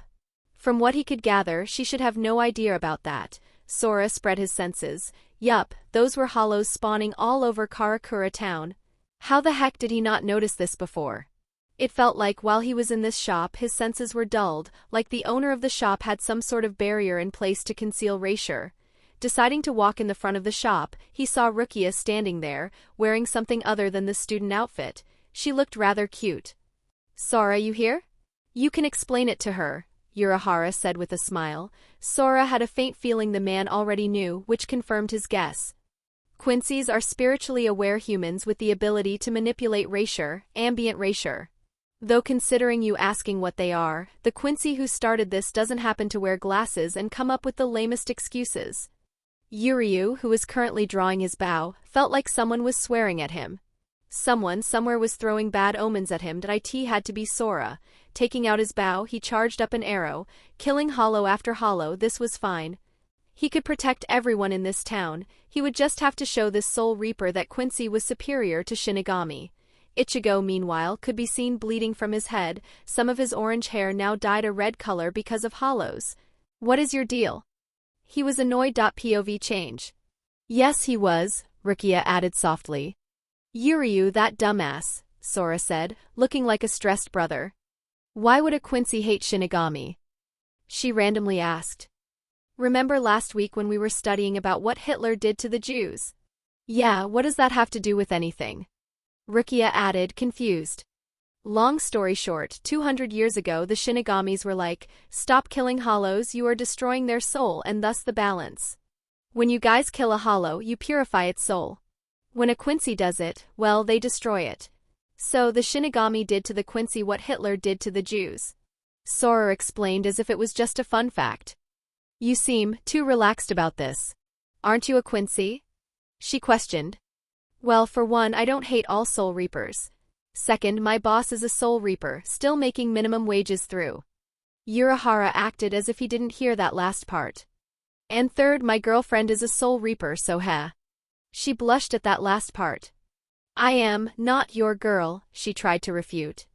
Says the girl who fell asleep on my shoulder. Shut up. Suddenly, a dark, ominous aura could be felt. Sora looked annoyed. Well, babe, I will be right back. Got a hollow to deal with, he said before the very next second, he vanished, not giving Rukia time to react to his words. Using Harenkyaku, he was gone. He is fast, the cat thought as she noticed the speed at which he was moving. Some might think this was a captain, and here she thought Urahara was exaggerating when he said the boy was a prodigy. Sora, meanwhile, made his way toward the battlefield. As he got there, Ichigo seemed out of breath, and Yuryu seemed to be running out of erasure. A pile of around 300 hollows could be seen. All of them seemed to be hollows that were on the verge of evolving. Suddenly, a hole in space happened. Looking up at it, Sora couldn't help but notice a Mino stud. He watched as Yuryu prepared his bow to shoot it, only to realize he was barely doing any damage to it. The hollow seemed on the verge of evolving into something more. Soon after, the cat appeared, followed by Urahara and finally Rukia. Aminos Grande, what is it doing here? She sounded scared. Was this thing really that scary? Oh well, from the portal instead of one Minos Grande 7 came out, each stronger than the last. Though weirdly they seemed a bit fragile, as if they were about to evolve and any hits could kill them. Yuryu, how many hollow baits did you use? Sora suddenly asked. Upon seeing his cousin, Yuryu relaxed. Well, this was healthy. 6. You owe me for this. Rukia did not seem to understand what Sora was saying. Why was he acting so calm, as if he could easily solo this? Sora lazily raised his gun and pointed at the hollow before Sturmrigen. The very next second, under the astonishing eyes of Rukia and Ichigo, all of Minos Grande had been taken care of. They died before they could even blink. The cat's eyes landed on the kid's back, and Urahara was holding some info back. This kid was not just strong, the rate at which he gathered the rapier and fired it was less than 2 seconds. Geez, that was a bit slow. Am I getting rusty? Sora muttered to himself. Sora's eyes then landed on Ichigo. Yo, I didn't kill them. Mind using your sword and ending them? Heh, just do it, Sora said, sighing a bit. It will be a pain in the ass if I have to deal with a Soul Reaper because of this, he said dryly. You said you do not hate all Soul Reapers, Urahara added nonchalantly. If you want to know, I hated that one Soul Reaper who ordered their member to try and take my grandpa's dead body back to the Soul Society for research purposes. I wouldn't mind unleashing a couple of thousand Sturmrigen on that bastard's face.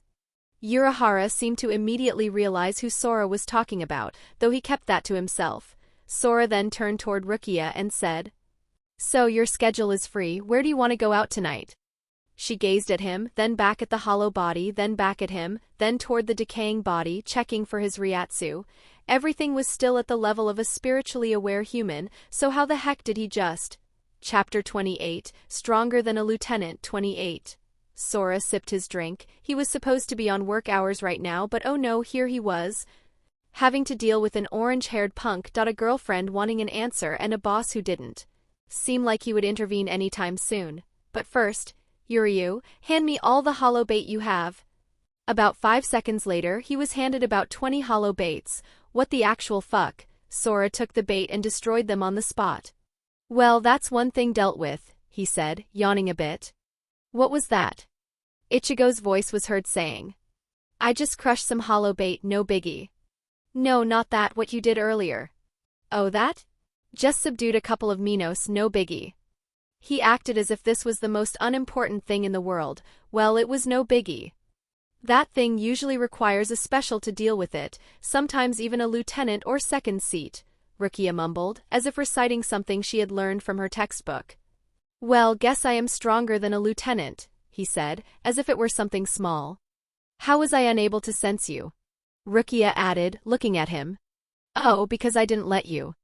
He shrugged his shoulder as if this was common knowledge. Suddenly, a memory popped up in Ichigo's mind, the very vibrant memory of being held by the old to hold him as Rukia had looted his body for his phone. You're fine, I don't hold a grudge. Plus, at the time you were just doing your job, Sora added in a dry voice. Ichigo let out a breath he didn't know he was holding. Still have the video though, wonder if I should send it to Orihime. Sora had a mischievous grin on his face as he waved the phone. Delete this. Make me. Sora waved the phone in the air. Since he was taller than Ichigo, it was quite easy to keep the phone out of his reach. Suddenly, something seemed to ring inside Rukia's mind. Wait, so you weren't affected by the Kikanshinki? The girl suddenly asked. No, not really. Oh, by the way, thank you for the assist, Yuryu, he said, shrugging a bit. Don't drag me into this. The teen added, pushing his glass back in. Rukia, meanwhile, seemed to be at a loss for words. So then you tricked me? Does it matter though? The first date might have been a lie, not like we haven't gone on plenty of dates after that, Sora said with a smile. You still tricked me. And you and Ichigo sneak me on my way back home, I think that makes us equal. She opened her mouth to retort, but nothing came out. "And are you going to tell me you didn't like it?" he said, lightly pinching her cheeks. Her cheeks turned a rosy red as Sora held her from behind, his hand around her waist. "Wait, you were serious?" Yuryu added upon looking at the scene. Yes, this whole time Yuryu did think that Sora was just messing around, which to be fair at the beginning he was. Sora, his chin currently resting on Rukia's head, looks up at his cousin before saying, "Well duh. First it started with curiosity, but she's pretty cute. Plus who cares? She's not a noble or something, those old heads can be pretty annoying." At those words, Sora couldn't help but notice the way the cat's eyes seemed to change, alongside Urahara, and the way Rukia's Ryatsu was reacting. Oh, so when do I get to meet my in-laws?" He had a bright smile on his face as if he did nothing wrong. Ichigo glanced at Sora and Yuryu. They were polar opposites. One was book-smart and well awkward at times, and the other was like a bundle of energy, mischievous as one could be. "Hey, put me down," came Rukia's voice, clearly wanting to be put down. "No," Sora replied with a smile on his face. Eventually he let her down when she promised not to hold a grudge. They did leave though, and Sora returned to work as if nothing had happened, though Sora eventually had to meet with his boss. "What about her attracted you?" were the man's words, not his exact words, but basically what he was trying to say behind all the smart shenanigans. "Don't know, it wasn't her look. There was this weird, almost familiar energy to her. It didn't feel like Reisher though. It felt different, divine, one might even say." Urahara seemed to have immediately figured out what that was. "The Hogyoku," the man thought to himself. Sora apparently could sense the Hogyoku. The way he described it as being familiar meant that Sora's body, at least his unconscious body, had been exposed to the Hogyoku long enough for him to recognize its energy, that if he were to estimate, probably somewhere from 3 to 6 years, though that would explain his insane growth. But who would do this? Who would go to such lengths? It's Aizen, isn't it? Didn't even take Urahara that long. Aizen was the only other person with a Hogyoku, and thus the only other person who could have done this. The question now was why? Why target a random Quincy? If that familiar feeling vanishes, would your love also vanish? Fuck no. So what if I came because of that feeling? But it's not the reason I stayed, he said, yawning. Oh, by the way, for each question I answer, I get paid overtime. That wasn't in the job description, Urahara retorted. Nor was being asked a personal question, but oh well, beggars can't be choosers. The man sighed before looking at Sora and saying, "If society decides to have her executed, what would you do?" Sora opened his palm as if asking the man for his paycheck before he replied. The man handed a check, to which Sora smiled before saying, "I would barge into Soul Society and get her myself." As he opened the envelope, he realized something. Hey, this is Monopoly money. As he looked for his boss, the man smiled. "You never specified what extra money you needed." Sora looked annoyed. "Well played," he said, clapping his hands. "I will get you one of these days." Shiver me timbers, the man acted like he was scared, but that was BS. Chapter 29, Fun Time 29. Later that week, Sora could be seen with Rukia. The girl was holding onto what seemed to be a rabbit plushie. It was snuggly, though, judging by the way she glared at him, she was probably still very salty about the whole tricking thing. However, the fluffy bunny in her hand did calm her down. Geez, wasn't she just adorable? Granted, with him being 6 feet tall and her 4 feet 8 inches and a half, he was like a whole foot taller than her, but he didn't mind. He was sure she could handle it. He pulled her close toward him, giving her neck a quick hickey because why not? Surprisingly, he was met with zero resistance, just her best attempt at giving him a death glare. "Fine, next time we'll go to Build-A-Bear, where you can build your plushie. How does that sound?" She seemed to not fully understand how she was feeling right now. Her emotions were in turmoil. She knew from her training that she shouldn't get involved in human affairs. Granted, he was a Quincy, however, he was made of flesh and bone. There was no way a relationship like that could work. She was a spirit. Granted, currently, she was residing in a body, but her true form was a soul. There was no way this would work unless he somehow managed to adapt to something like that, adapting in such a way that, even if she was a spirit, he could do to her what he could do to any normal person. However, she felt drawn to him. She didn't know why, but for some odd reason, being close to him made her feel all warm and fuzzy, like something inside her wanted to be reconnected with him. something in her chest started glowing, and Sora's blue veins activated without him even realizing it, though at this moment as he held her close to himself. The only thing he wished for was enough power to keep her safe. If the question Urahara had asked him was for real, she was in big danger, and he would need all the strength he could get, even if, currently, without his glove, he was the strongest living entity in Karakura town. Granted, he felt like Urahara probably had like 50 plans in play, and he probably would not be able to beat the man easily. Probably hard diffed, he didn't really know much about the man's arsenal, so he was just assuming based on the man's Ryatsu and how smart he seemed. He heard Rukia talk about the basics of Shinigami, and when he heard of Kido, Bakudo, and Heido, his first thought was that the man was a master of all of them. So he was expecting some powerful restricting spells, elemental erasure, and decent hand-to-hand skills.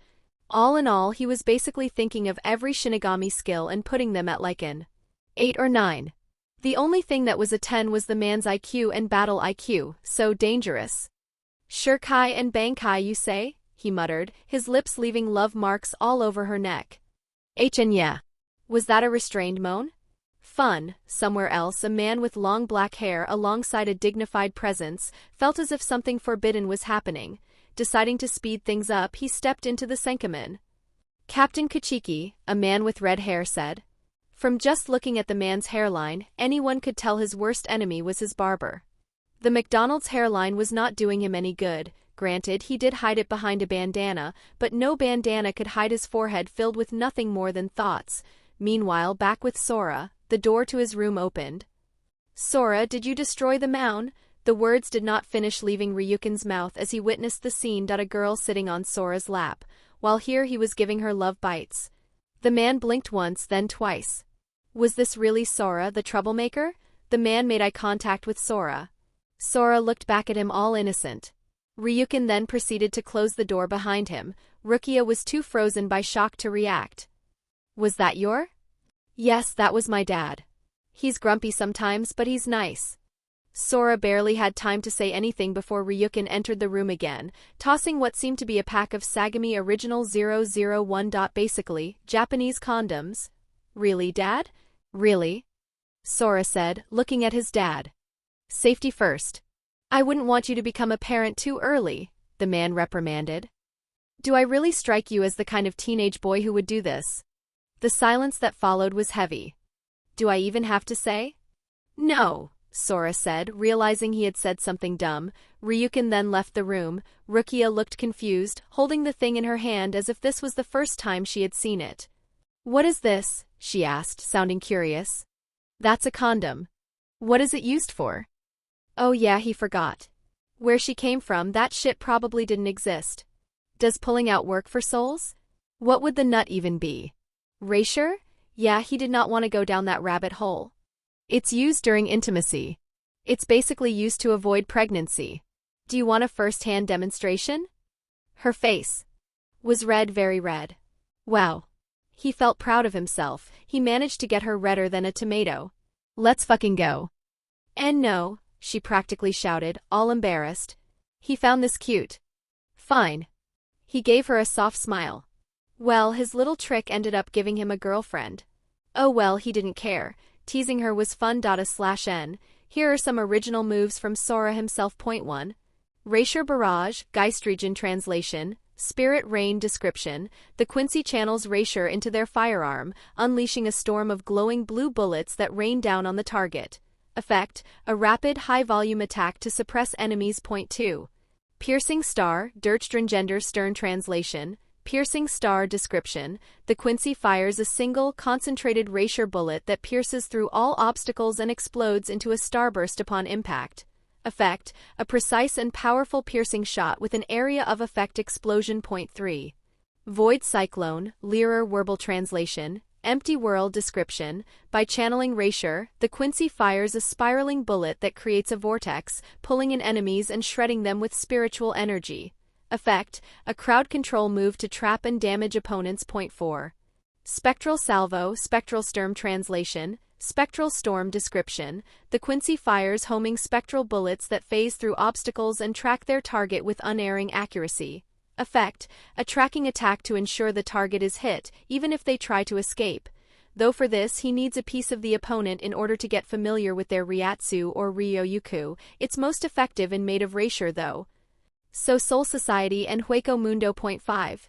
Celestial Rain, Himmelsregen translation, Heavenly Rain description. The Quincy charges their firearm with immense Reisure and fires a shot into the sky, splitting into thousands of bullets that rain down over a wide area.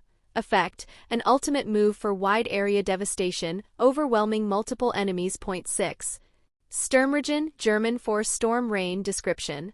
The user gathers all the Reisure around them toward their gun. Once the Reisure is gathered, the user releases all of it, launching it toward his opponent in the form of thousands of concentrated Reisure beams. Effect, ultimate long-range AoE attack with the added bonus that since the user used all the Reisure in the area, any Reisure-reliant creature would be unable to gather Reisure to form their weapon.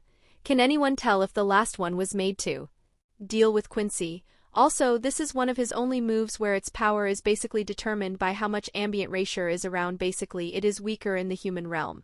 Also in the human world when it is used, it barely has an effect on the environment since the human world is mostly made of Kishi. If used in Soul Society or Hueco Mundo though, something fun happens. Sora's gun is made out of Reisure. What he uses as bullets is Reisure, and what he stores that Reisure in is the Jinto. Chapter 30, Goodbye 30. Sora listened as Rukia explained more about Soul Society. Shurkai is the first stage of awakening a Zanpakuto's true power. It's like unlocking a hidden potential within your sword. Each Zanpakuto has a unique Shurkai release command, and once spoken, the sword transforms, gaining new abilities or altering its form. For example, my Zanpakuto, Sodi no Shirayuki, transforms into a long, flowing white scarf upon Shurkai release. The way she explained it felt robotic, as if she was reciting from a textbook. Who cared? He was learning. On the other hand, she seemed to be getting reminded of her past life a lot. Bankai, on the other hand, is the pinnacle of a Soul Reaper's power. It's an even deeper connection with your Zanpakuto, pushing its abilities to their absolute limits. Achieving Bankai is incredibly difficult, requiring years of intense training and a deep understanding of your Zanpakuto's spirit. It's a transformation that not only amplifies your sword's power but also changes the surrounding environment, reflecting the Zanpakuto's true nature. So Shurkai was like the beginning, where you learn the basics of Soul Reaper abilities, and Bankai was like mastering in anime terms. Shurkai was like the Great Ape form, while Bankai was like Super Saiyan 4. Only once you fully became one with your nature/Zanpakuto could you achieve Bankai/Super Saiyan 4. Well, that checked out. Sora was working on a form of his own, and when he removed his glove, his control over Reisure became way too much, to the point that he had to adapt in order not to lose control or accidentally activate Let's Still. Using the info he had, he considered Let's Still to be like a Bankai. But a Bankai that could only be used once. He planned on changing that by lowering the power output to a level he could manage and sustain, which should work well enough. Granted, he still needed training for that, but once he achieved that state, he would probably be way stronger than he was now, maybe even strong enough to beat the Quincy King. Oh well, that wasn't his problem. So Central 46 is basically like the Constitution for you Shinigami, and whatever they say goes. Rukia nodded, currently eating some snacks that Sora had made. Learning how to cook sure did wonders, especially with him adding Reisure into the food to make it more nourishing.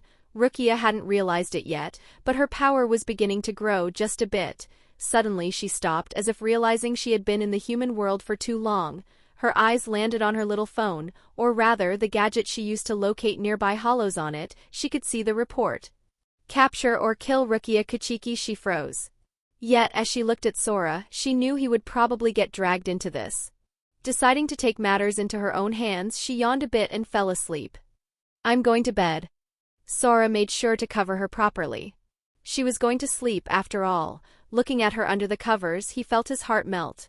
She looked peaceful, though as he tried to sleep on the other bed in his room, yes, his room had 2 beds, don't ask why, he suddenly felt her pull him. Stay, please. If he had been on mischievous timing, this would have been a perfect chance to seal the deal. They had just binge-watched a show, and he knew for a fact the clothes she was wearing weren't too hard to remove. He could probably get a taste of a Soul Reaper that night. However, the desperate look in her eyes made all those thoughts vanish.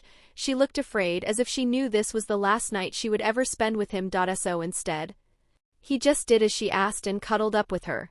No impure thoughts crossed his mind. He just held her. As he slept next to her, their bare skin made contact, their shallow breathing becoming one. Rukia began using a Bakudo spell. Over the span of 2 hours, she subtly cast the spell over and over again. It was a simple spell, a sleeping spell. She wanted to make sure Sora was asleep so he wouldn't make any drastic decisions. At exactly 3 a.m., she got out of bed and gently removed herself from his grasp. She carefully redid her hair before softly gazing at the sleeping Sora. The spell had worked wonders. However, knowing how strong Sora was, this would only last about an hour. That was plenty of time to leave. Deciding to go, she gazed at him one last time. "Thank you for the experience," she muttered, looking at his slumped body. A small tear fell down her cheek. "I hope you stay safe." After saying those words, another tear fell and landed on his face, though she managed to wipe the rest away. She then took a little bag of snacks and jumped out the window, dashing away into the night. Meanwhile, with Sora, as the tear fell on his face, a little wheel appeared above his head, while his eyes seemed to be trying to open. However, the Bakudo spell, infused into his body for 3 hours, had a solid grip on him. He would wake up soon. But in his unconscious state he had no reason to stir except. POV changed as Rukia continued running. Atop a pole, a man with red hair could be seen. Once again his hairline was messed up, but oh well, Soul Society probably didn't have a decent barber. "Found you, Rukia Kuchiki," the man said, looking down at the girl running away. Next to him another man stood. He had a noble air about him, but no words left his mouth. He simply watched the scene with a cold, calculating gaze.